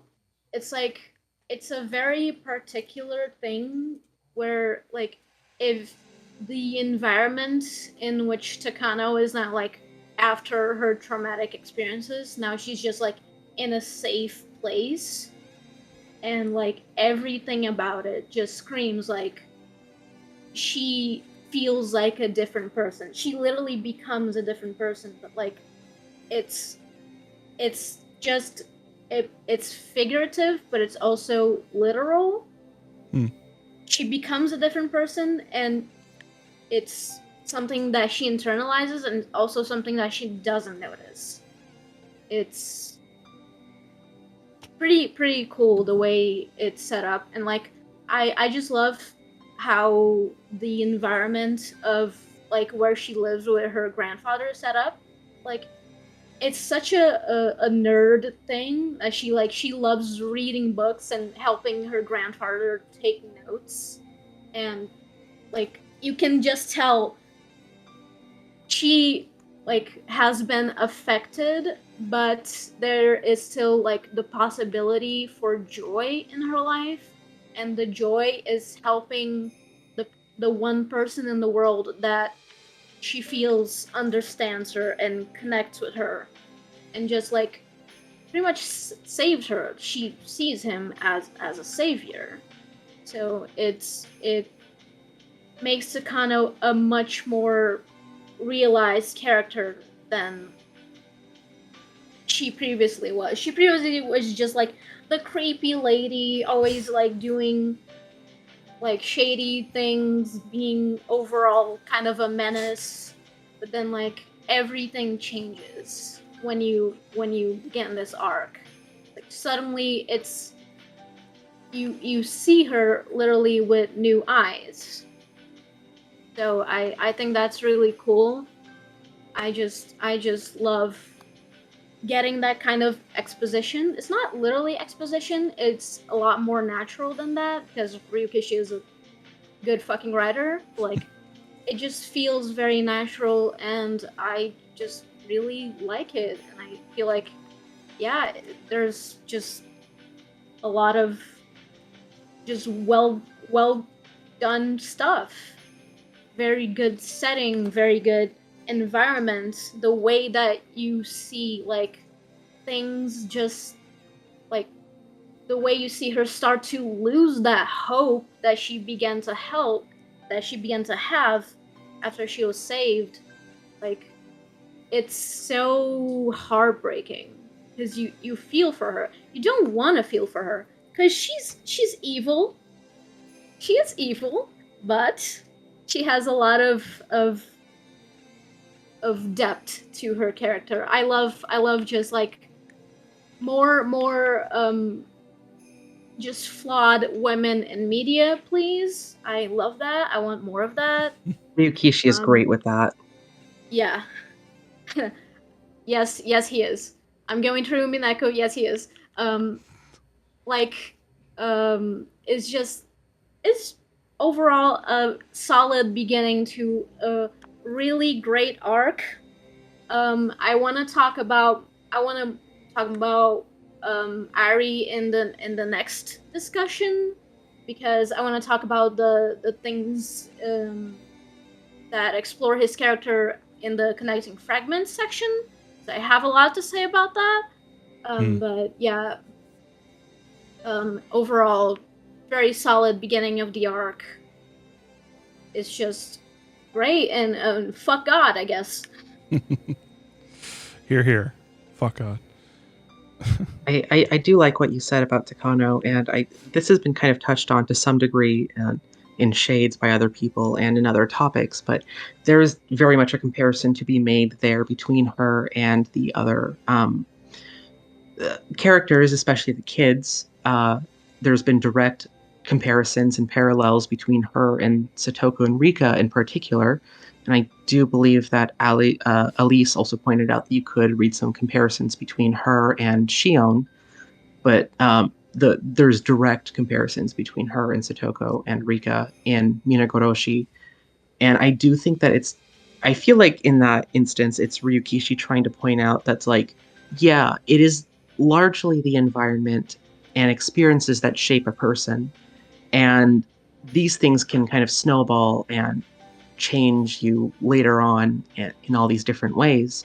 And that with intervention, essentially, you can alter that course. That, like, I feel like he's kind of trying to say that anybody under the right circumstances could become like Takano, and that anyone under the right circumstances could become like the other kids involved. It's like none of them are inherently bad, but they had the right resources, they had the right people around, the right opportunities. They had people reaching out to them when they needed it that were able to listen, and they were able to also reach out their hand as well. Like, we see people changing under different circumstances, and we come to understand each of them as being like, no, you're still worthy of respect. You still deserve to be helped, I think. And I feel like he really is trying to hammer that home of how important it is to try to intervene when it's necessary to prevent someone from becoming like that and help them stay on the right path of, looking after each other, having these collective collective action, having a community, having people you can trust that will have your back if you need it, and being able to actually talk to somebody. And Takano, Mio, didn't have that. The few instances where she had any kind of semblance of an ally when she was younger is like the other girls, and they were all destroyed. And then after that, she had Hifumi, who became a symbol in her mind just because of the stark contrast of safety versus what she was just in. It's like I don't know how else she could have internalized that of like, I need to protect this safety now.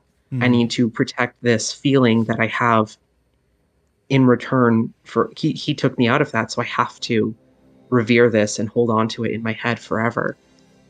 And I need to protect this in my head so that I don't lose this ever again. And I have several pages of thoughts on her and cognitive dissonance and her actions, and I can get into this. I can get into this for quite a long time. I don't want to talk for too long before anyone else has any other thoughts that they want to get into first, because Gail and I both have a ton of shit going on here. But I guess There was one thing that Numbers wanted to say, which is on the same topic, so I'll read their notes before I go any deeper.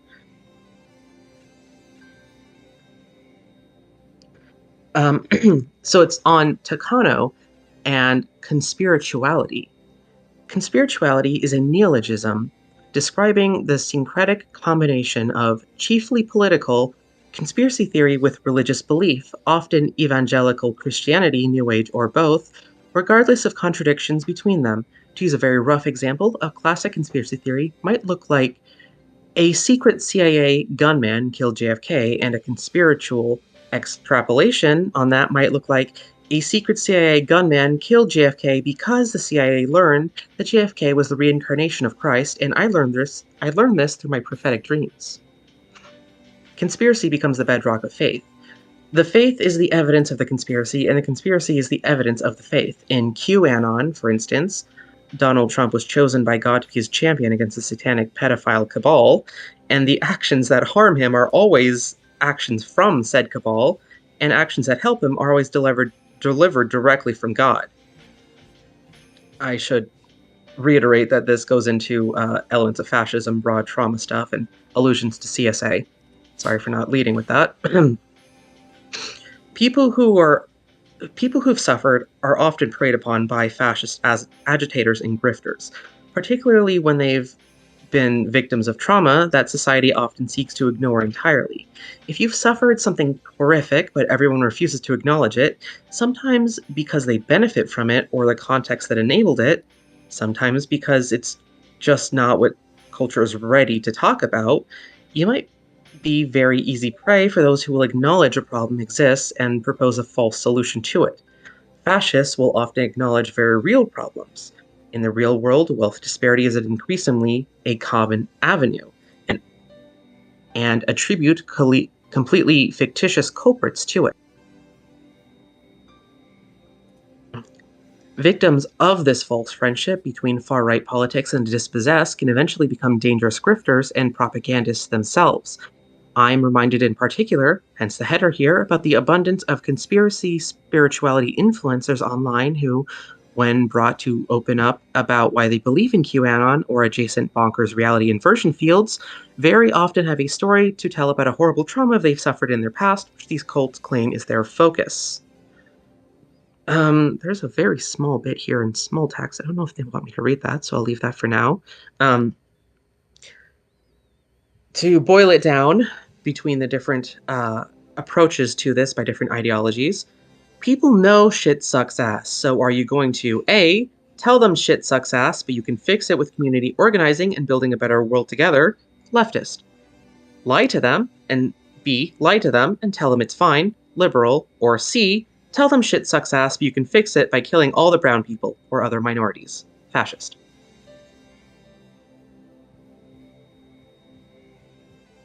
So basically tying that into what Takano's experience is, she's become very aware of these issues and has been led down the wrong path to rectify it, to gain power back in her life that was taken away from her. How are we all feeling energy-wise? How do we feel if we want to go any further than this? I mean, we've been going for a while. I'm cool with continuing, but I have I don't think I can do this for. I think I have to stop at least midnight. It's not a hard out, but at the same time, like this is also a lot. So. It is a lot. It is. How about everybody else? How you doing? I'm good until the cutoff that Bob mentioned myself. My out time is like a little earlier. I can still stick around for like half an hour or so. I'm on the West Coast, so I'm fine. You West Coasters. West Okay, Coast, sounds like we're all kind of getting there. So I'll try to keep my thoughts on Takano brief if possible. Basically, I just wanted to talk about cognitive dissonance and how Numbers touched on a good amount of that, I believe. But basically, the way that we come to understand the world and understand that something is wrong, but the inability to understand and take that leap to exactly what it is that is wrong, because oftentimes it's too difficult to admit that to ourselves, to oftentimes admit how powerless we are in a certain sense because of like how deep the situation is of like, well, if we have to actually look at it and how broad it is very difficult to accept that it could ever get better. It can make you feel very hopeless to actually look at it, to look at like just how ingrained these aspects of systemic oppression are, of like how if you think about it too hard, it will make you feel crazy because it's like, I can't change that all on my own.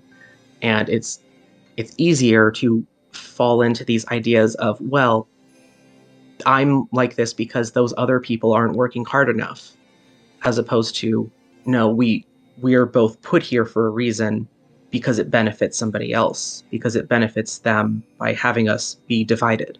It benefits them by making us suffer unnecessarily.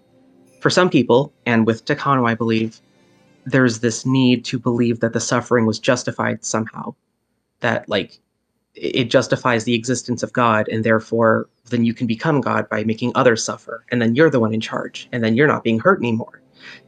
With her, it's almost a childish mindset of, well, I can just become, if I just become God, then I won't ever have to hurt anymore. Then it'll be fine. I'll be safe forever.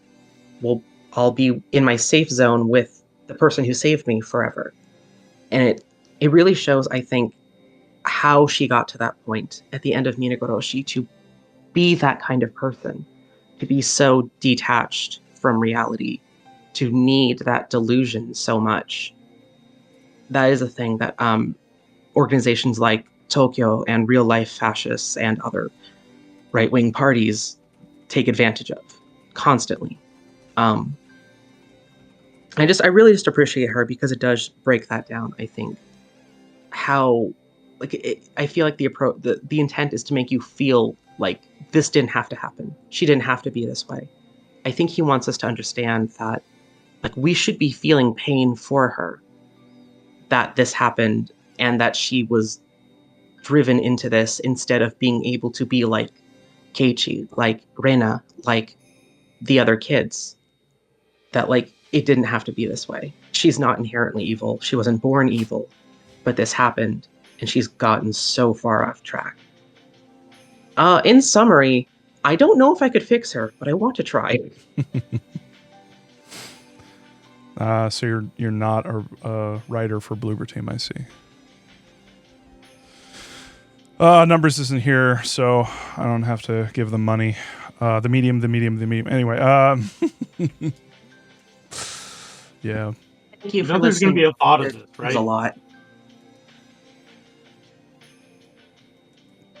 What was that? Sorry, there was some cutoff happening there. Also, I just like to propose that I'm not smart enough to do it, but if anyone would like to write something about how Higurashi talks a lot about attachment theory, I feel like that would be really interesting. I think that there's a lot to be said about Higurashi in general that I definitely want to do something with. It's just a matter of like, what's that? I see why we had to cut it off at this point because there's so much in this tiny section. Yeah, there really is. It's kind of incredible, really. And how much is being considered. I mean, we haven't even talked about how, really gotten into, like, I wanted to talk about how America used to, like, be really, really fucking into eugenics until, suddenly the Nazis were doing it and they're all, Americans were like, wait, that's bad. That's bad then. Yeah, that's bad. We explicitly learned that from us, yeah. Bob, I have terrible news. The United States is still incredibly into eugenics. Look at all the whole vaccines cause autism and all the people who try to cure autism. Yep. You're not wrong. I think it was just the word was, I think there wasn't as negative a connotation with the word until, World War II, and then shit happened. But yeah, maybe I'm wrong on that. I don't know. That's just what I've learned from podcasts. I love podcasts. I believe that one was You're Wrong About. I think they did a podcast on that. It's a good podcast. Check it out. Anyway, yeah, they did one on eugenics, I believe. Anyway, yeah, there was a case. I forget what it was. But yeah, where basically the judge ruled that like a woman's daughter, the woman, the mother, basically legally declared her daughter like mentally unfit. There was a whole legal precedent and all that stuff. I'm sure like Elise or someone here knows more about it, but it's the whole thing is fucking insane. And it happened here. And yeah, we're not immune to this kind of fucking thinking. We like to think that we are, but we're not. Anyway, bad time. Bad times. But yeah, did anyone else want to go into anything more, or are we winding down? I could probably. Oh no, actually, please go ahead. Oh yeah, I am pulling it up right now. I just wanted to. I might remember this off the top of my head. Damn it. Sorry. I'm going to paraphrase a little, but just to on the idea of like looking back at not just Japan's history but Americans' history. It's to paraphrase Metal Gear Solid 2. We need to pass the torch to the next generation and let our children read its sad and messy history by its light.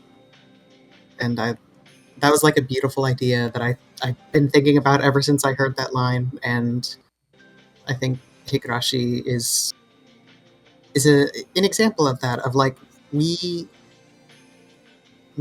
can't deny that these things happened. The only way to not learn from history is to not talk about it.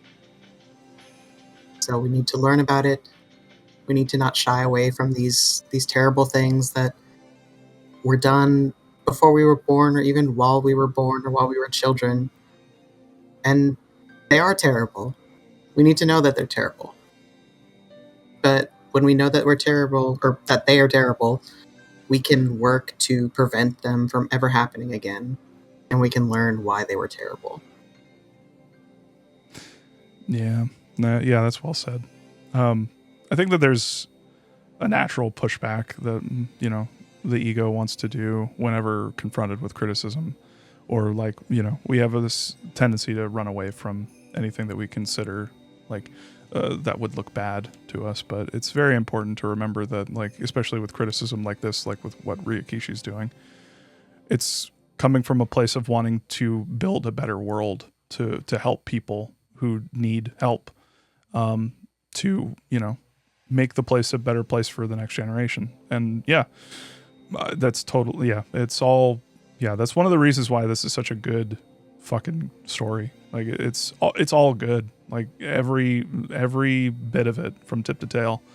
This is just a incredibly well considered, well written story that comes from a very real and meaningful place. And yeah, I'm glad I'm fucking reading it. it's really, really, I'm kind of sad I didn't read it sooner.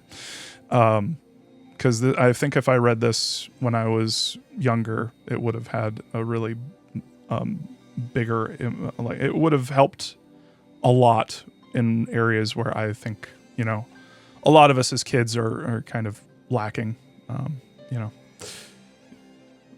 Silent Hill 2 helped me a lot with, you know, getting outside of myself, but if Higurashi would have helped quite a lot more.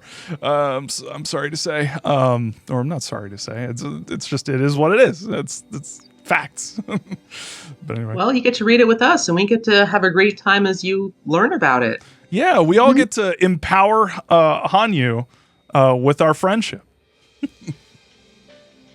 Make a. Yeah, I love that dog. Can we hear from her? She hasn't really gotten to say too much this time. Yeah, she's a little, yeah, she's not feeling it. A lot of stuff. Hanyu, did you wanna say anything? Oh, you're perky. Okay. Anything? Okay, shut the fuck up. Anyway, enough from her. I need to make those into alerts. Thank you for sending me those, and thank you for pulling those. I'm really happy that I have raw clips to play with now and do nefarious things with. Of course, yeah. But yeah, with that said, did anyone else have any last thoughts, ideas, questions, concerns, comments? I think Gail wanted to. Okay, cool. I have a lot of things actually still, but I was just waiting to make sure as what everyone else said first. Sure. I apologize if I go over what anyone else already said. I've been a little bit zoned out. But I want to start first with, I mentioned a little bit about orphanages earlier. I did want to mention Takano is very likely 34. She would have been born in 1949, which would still have been during American occupation prior to the Korean War, at which point America decided that they didn't want to make Japan better. They just wanted Japan to be an aid in war. This is a time period where she goes to the orphanage that still would have been really heavily overrun by war orphans.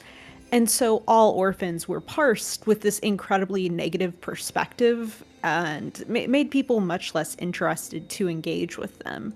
So even though she herself is not a war orphan, she isn't, that isn't what led to this. She is an orphan of the failures of their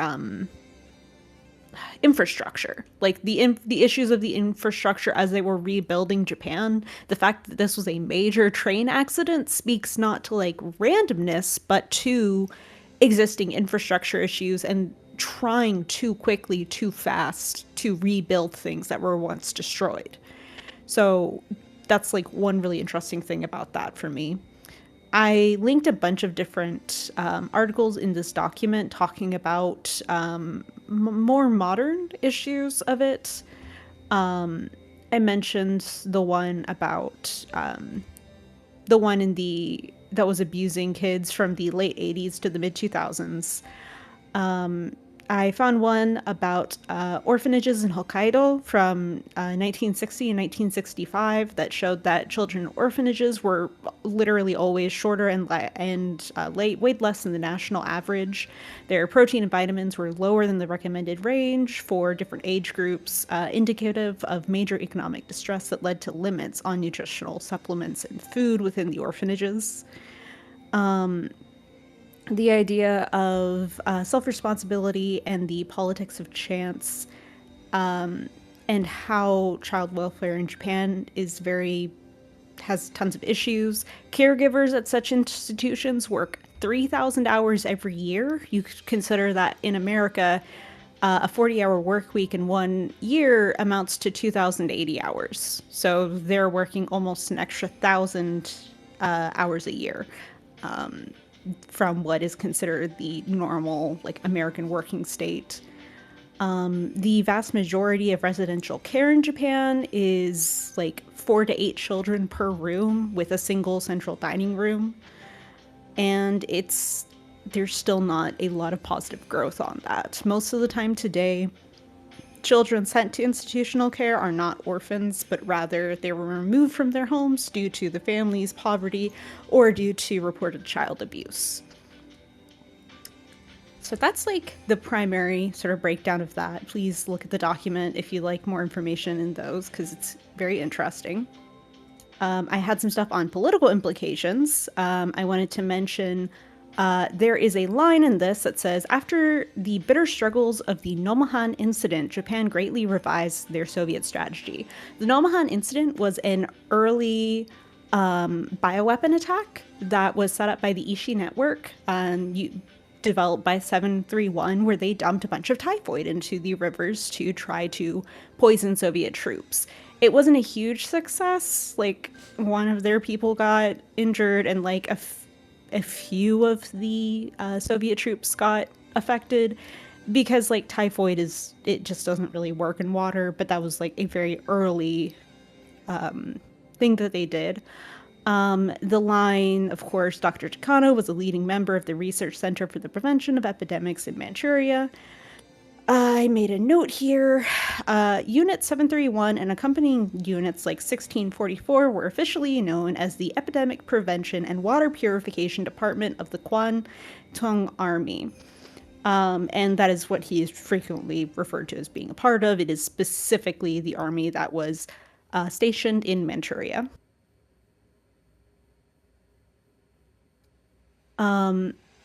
They talk in the meeting, the nationalist rally that Takano attends, about the Greater East Asia Co-Prosperity Sphere.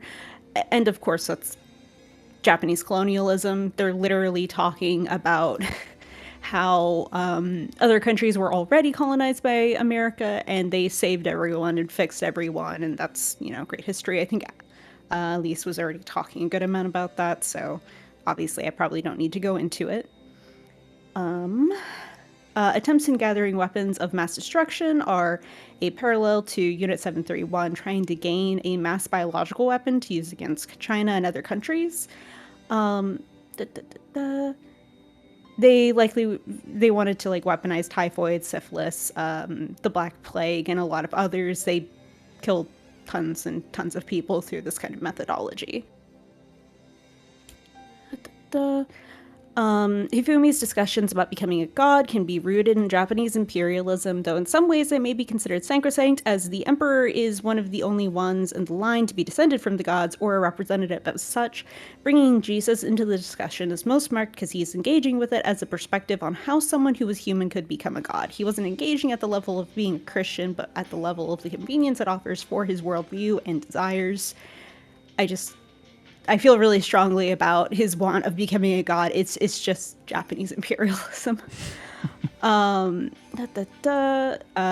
There's major sort of issues of citizenship, education, and historical revisionism in schools. Basically, I had a thing here where the LDP was able to return to power after the economic collapse of the 90s because they started framing the economic collapse as being the fault of teachers. This was something that was happening very frequently in the late 90s and the early 2000s as they finally came back into power, taking that power away from the Socialist Party, who, by the way, the prime minister that was leader of the Socialist Party in 2000 was, I think, the first person, one of the first people to make an official apology as a prime minister to other countries. I'm sure there was one other, but I forget. I'm not always the smartest. But they were basically, the LDP was trying to say that the education system was failing to teach children how to be properly patriotic, teaching them to hate themselves, and that was destroying the economy because they were hopeless and didn't want to engage with anything because of that. I had some notations here about, let me see here. I took out a couple of quotes from it that I wanted to mention. Japan fought to defend itself of the United States and European powers. Japan did not act as a colonizing country in Asia. Japan liberated Asia of Western forces, and the masochistic character in teaching history has taken young Japanese to a situation of moral decay. Nobukatsu Fujioka was an initial driving force in the nationalist movement for the reform of the Japanese history curriculum. He understood as necessary the omission of some controversial issues, such as comfort women and other dark matters, considering that, in this person's words, they were prostitutes and there was no need to teach that to the students. I had several quotes here that are really helpful. Furthermore, factors that determine critical thinking, they allow construction of good social behavior. And basically these people are saying you need to have a broad range of opinions. The Tokyo metropolitan government appealed and continued to punish teachers who refused to stand up before an anthem whose lyrics praised the emperor. And according to teachers, it has strong militaristic connections from Japan's imperial period. More than 400 teachers had been punished that they found for this article and essay with a pay cut, suspension, reprimanded, or even re-educated. One of the best known cases is the teacher Kimiko Nezu in 2008. He posted. For some reason, it says his, but then this is a woman. She posted on her blog the whole process of her experiences. She continued mobilizing while she was under suspension, moving public opinion, and received numerous supports from platforms and school unions against militarization and in favor of teachers' freedom. So this is still an issue today. Like, this was an issue in 2008, which is a year after Matsuribayashi came out. And actually, no, it doesn't matter. But the point is, like, these are all very relevant things, even when Ryukishi was writing, and of course still today. Let's see, I had some notes about the history that I just thought were interesting. Very normal man Koizumi talking about a fantasy where the Axis powers won the war. GHQ investigated many human experimentation issues in Japan and gave them amnesty, but apparently Hifumi's research was hardly looked at by the military heads, so the GHQ never found out about it. Hifumi hired soldiers from Hinamizawa to work in his lab, so the implications is that he was doing human experimentation on the citizens of Hinamizawa while in Manchuria for the sake of making a weapon of war. He met with potential investors after the end of American occupation, and I believe after the end of the Korean War, very likely. And that was like the time period when Japan was starting to have a huge growth in their economy because of the wealth that was coming in from supporting America during the Korean War. So their willingness to engage with us, especially in the aftermath of the Korean War, makes a lot of sense. And patriot is obviously code for fascist. Some things never change. Some things never change. And the last thing I kind of wanted to talk about here was Takano and complex PTSD.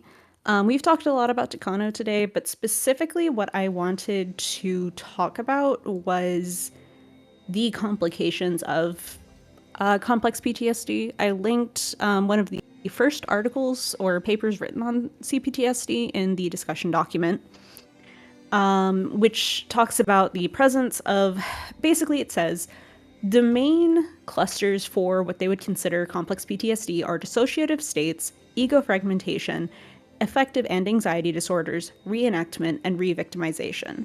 There's hypervigilance, agitation, and no baseline state of calm or comfort. There's a survivor triad of insomnia, nightmares, and psychosomatic complaints. They may lose a sense that they have a self in the first place, being reduced to a non-human life form. We can see this with Takano at many stages. We can see this in Chapter 7, where she's talking about herself as a demon, and that if Tomitaki wants to be with her, he has to come down to her level into the darkness. She refers to herself as a human-shaped piece of meat, of course, as a child, and then her goals to become a god are yet again rooted in this idea of personal dehumanization and the idea that she can't be a human, she can only be essentially an empty corpse or a god. So if she does not ascend to that level, she will never have anything or have any personhood. There is an interesting notation that they mention in the paper talking about variations in consciousness like amnesia or improved recall for traumatic events. That's really obvious in the moment that she tries to call Hifumi and her extreme stress and trauma. She just remembers this. And it's like, it's not because God gave that to her. It's because she was in such a state of adrenaline that it was able to come back to her. Episodes of I'm sorry. Sorry, I don't mean to interrupt, but does Ryukishi specifically reference this? Like, is there like documentation on this, or is this coming from experience? You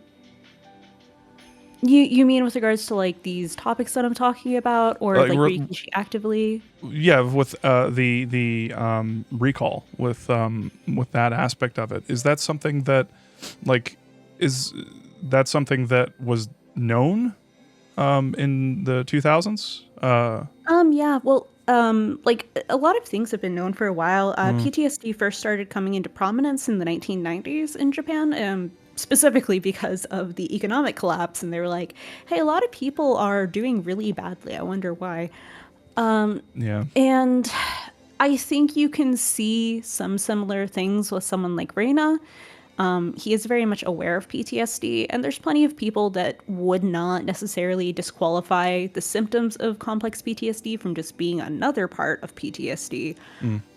But I do think that it's very likely that he had seen these kinds of traits in people and that he had discussed this with people, because everything about this chapter and the way it's written reads like the exact sort of mental state of someone with PTSD of this kind. See, that's the thing that I want to kind of point out. Like, there's one thing about like it being a known thing and reading a paper about this and then incorporating it into your story, and then it's an entirely different thing to actually like know people and talk to people who have been going through this, and it not being a widely known thing, but then understanding and incorporating what they were experiencing into your story in such an accurate and vivid way that it speaks through I time. think at the very least, he must be like, I think it must be that he's seen these symptoms or talked to people with these symptoms. Yeah. Yeah. I feel like even if the language isn't there, I feel like he must understand the experiences. Yeah, and that's why Yeah. that's why I wanted to point out, because that's so impressive. These are That's- very real experiences that Yeah. shades of this I personally can feel, Mhm. Yeah. and Gail has told me as well. Like, I wasn't able to read the novel until later, but just the anime and the manga alone for me back when I was like 16, when the anime and manga were available for this part, this is what made me realize, hey, I might have PTSD. Because it made things click for me in a way nothing else ever had. So it's really, really meaningful to me in that way. The novel especially, the transition from the time that she meets Tomitake, and they're at that party, and she chooses to go outside. This is the happiest moment of her life. Jan, did you mention this already? About what part? The part where it swaps from like the mania, like to the high to the low. I didn't go into it analyzing it, but I did mention it in the synopsis. Okay. I just wanted to make sure. I wanted to bring this up because it to me was one of my favorite expressions of mania with regards to PTSD that I've ever seen, that's outside of like something that someone I know with PTSD has written. And she goes outside. This is the happiest moment of her life. She is literally floating on air. She feels like she is not there in that space. She feels like she's like floating away, basically. And she goes outside into the rain. She picks up the umbrella, but she holds it back and she lets the rain fall on her face. And then she talks about how even the rain can't cool her burning face. And then it transitions very slightly, and she's walking outside, and she says, my swollen feet were still like burning. And you slowly realize she's not in the present anymore. She's in the past. She's in a memory. And she's talking about how cold and frozen her body is. And that's that transition from like that high of that mania and how easily it just swings down. And nothing is good, nothing is okay. And you see that even with the very first chapter, which shows like her trying to escape, her biting the finger of that man, and her waking up at the moment that at the end of chapter 7 was supposed to be the greatest moment of her life, the day she became a god. You get to see this context where, oh hey, when she came into that room asking for coffee in chapter 7, she wasn't happy. She was desperately trying to escape the worst time of her life. She is still living that in that moment. She tastes that blood.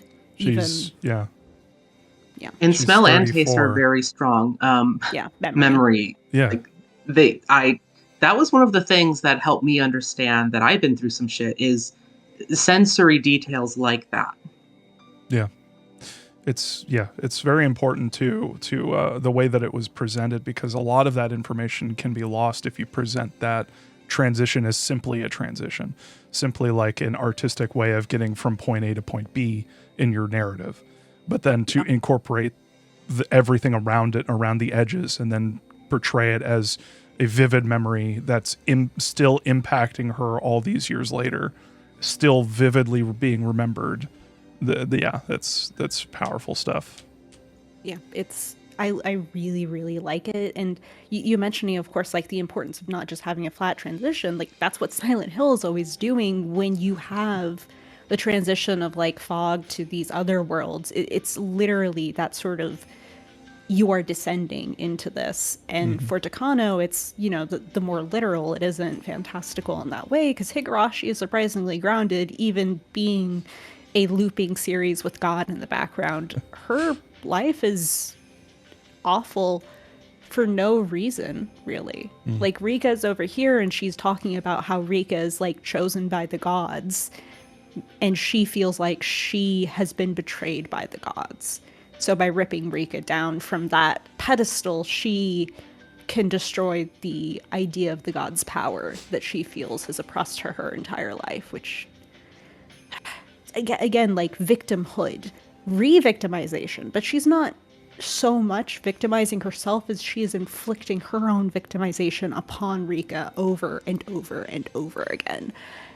It's so, this fucking way that he engages with the complexity of like complex PTSD, how it, like the way that she is reliving experiences, like they say in this article, reliving experiences as an intrusive thought or an obsessive preoccupation.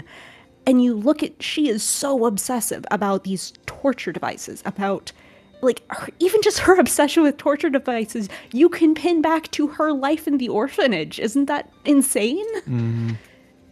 I'm sorry. It's like, it's very well It's definitely, I definitely do think he's good about showing that the need she has to remove the curse from herself by putting it onto somebody else, to remove it from herself and liberate herself to become safe again.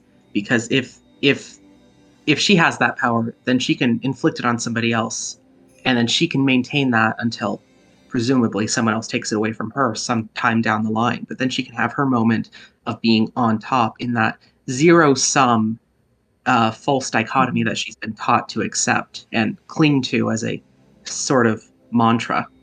yeah. Yeah. I'm sorry, please go ahead, Bob. I just wanted to really quickly point out that I just want to know what her conversations with Satoko were like.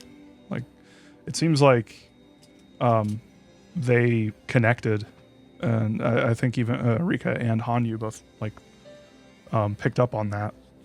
But then, it just makes me wonder, like, how, what they were talking about for one thing, but also like if there's any part of her that's kind of a question that I want to save for the end, is just like, do we think that Takano is like, can she be convinced to stop what she's doing? Can she come around, or is she too far gone? Is she too like deep in her ways to like listen to reason and stop what she's doing, and has to be forced to be stopped?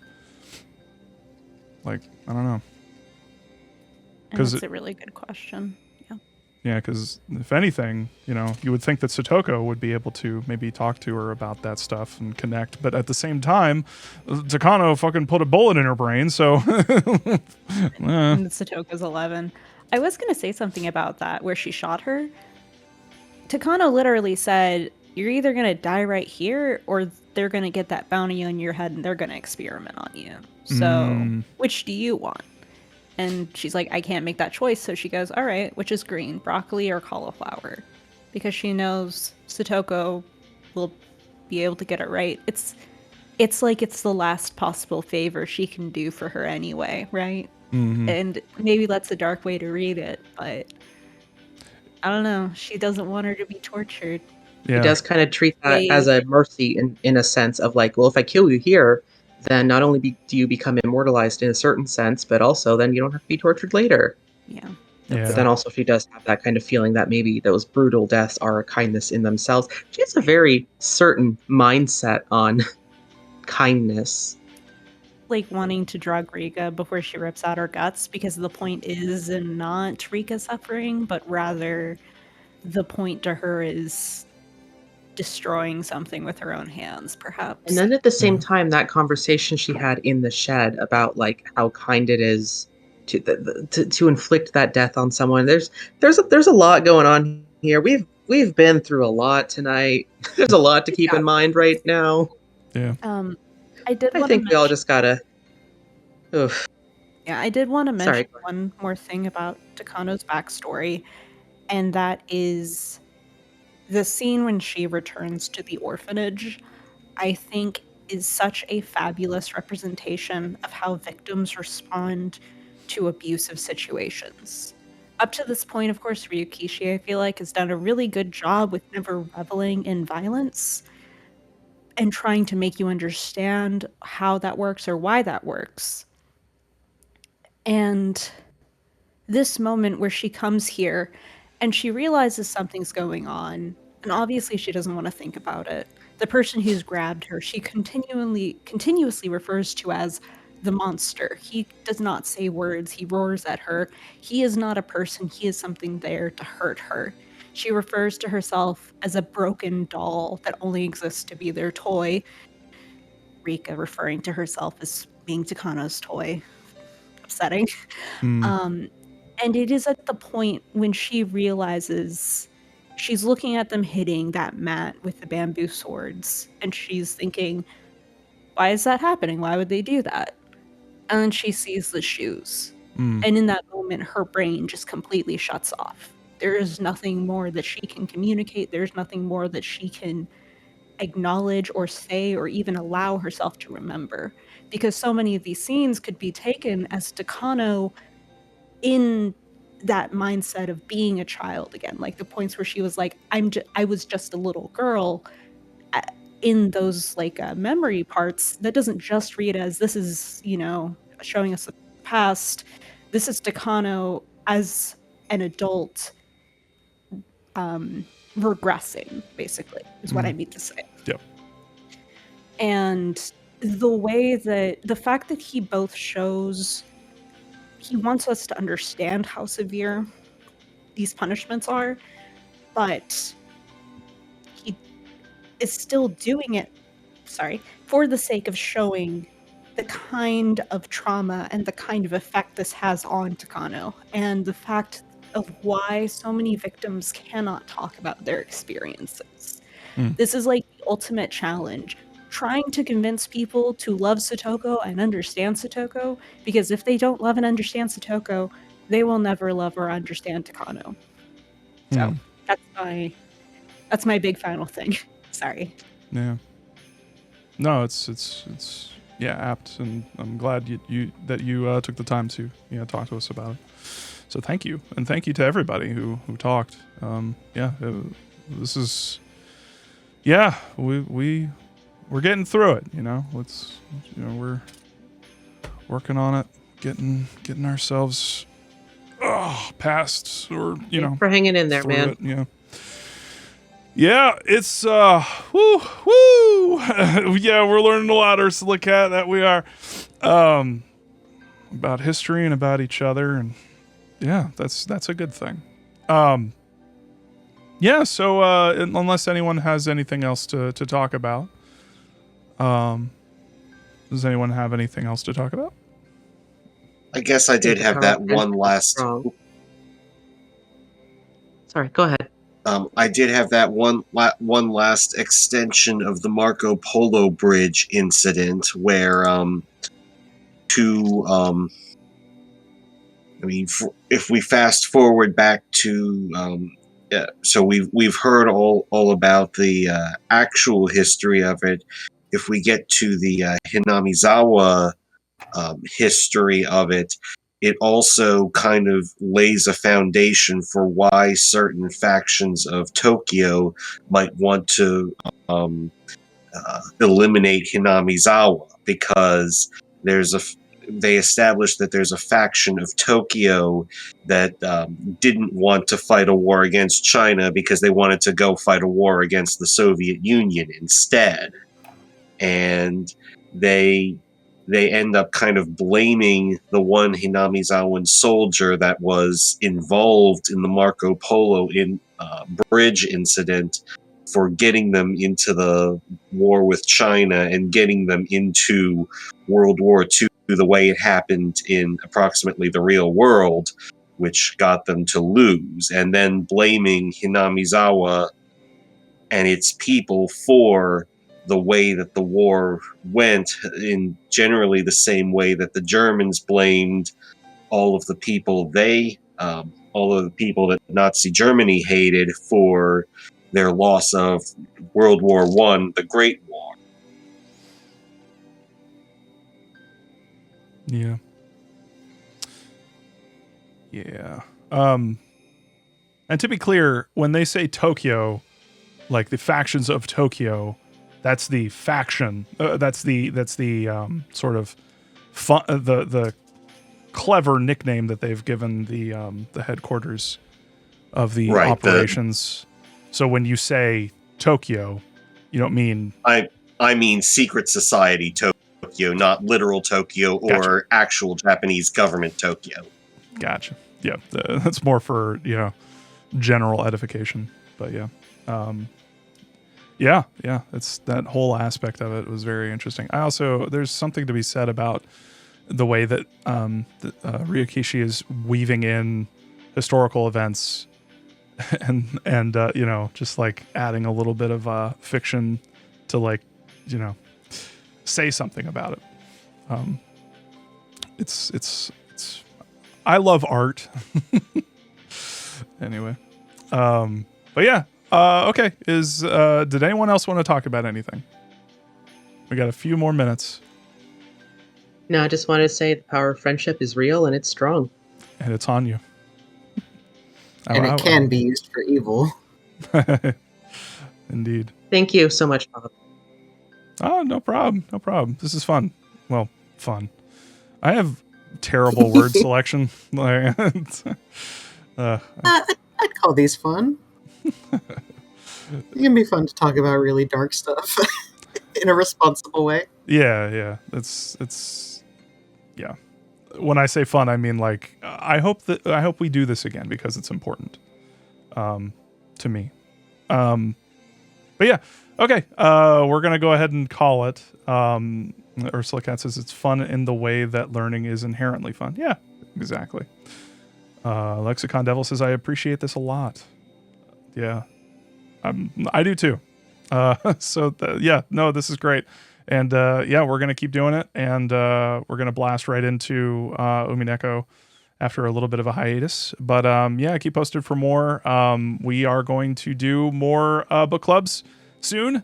Check Twitter for that. Check Twitch and all that good stuff. And I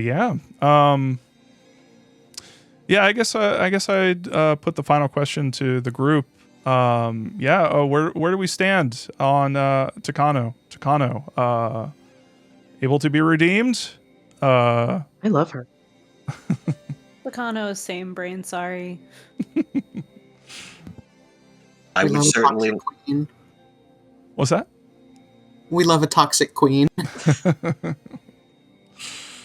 Talsriel, what'd you say? Right or wrong, she is my wife. I would certainly like to.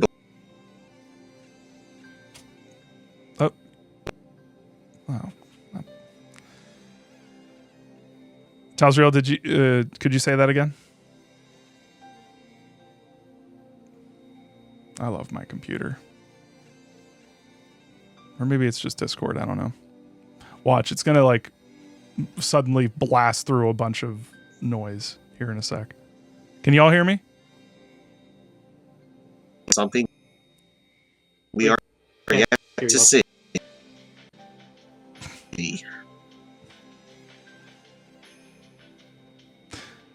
Can you all hear me? Oh, Ursula Cat, it does. That's interesting. I guess it's a problem with Discord. She got him. She got Bob. Yeah. I've been There you go. murdered. Hello. Can y'all hear me? Ah, there you are.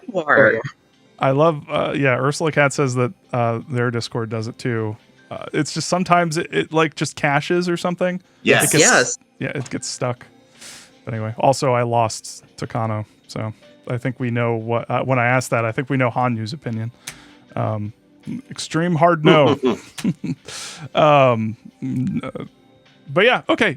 With that, I'm gonna take that as a sign from the gods that we are just going to call it here. Thank you very much for joining everybody in this chat. Thank you, Elise. Thank you, Gail. Thank you, Laura. Thank you, Olo. Thank you, Talsreal. Thank you, Jan. Thank you, Numbers. And thank you, everybody who, is sitting on the sidelines for this one or couldn't make it. So, until the next time, which will, fingers crossed, be next week. We'll see. Keep posted. And, did anyone want to get out of here with the last word? Oh, oh, oh. Ow, ow, ow. War Oh, crimes, wow, guys. wow, wow. Wow. All right, let's push Hanyu down a cliff. There she goes. Here, I'll do it again, and like she's rolling off into the distance. You put her on a tire. There she goes. Oh, she ran back up the hill. Oh, she's gonna do it again. She loves it. It makes her feel alive. she's like a Thank golden you, Bob. retriever rolling down a hill. That's fun. All right, y'all. Thank you all for joining. Thank everybody in the chat for hanging out. And take it easy. Catch you later. Bye. Bye. Bye. Bye.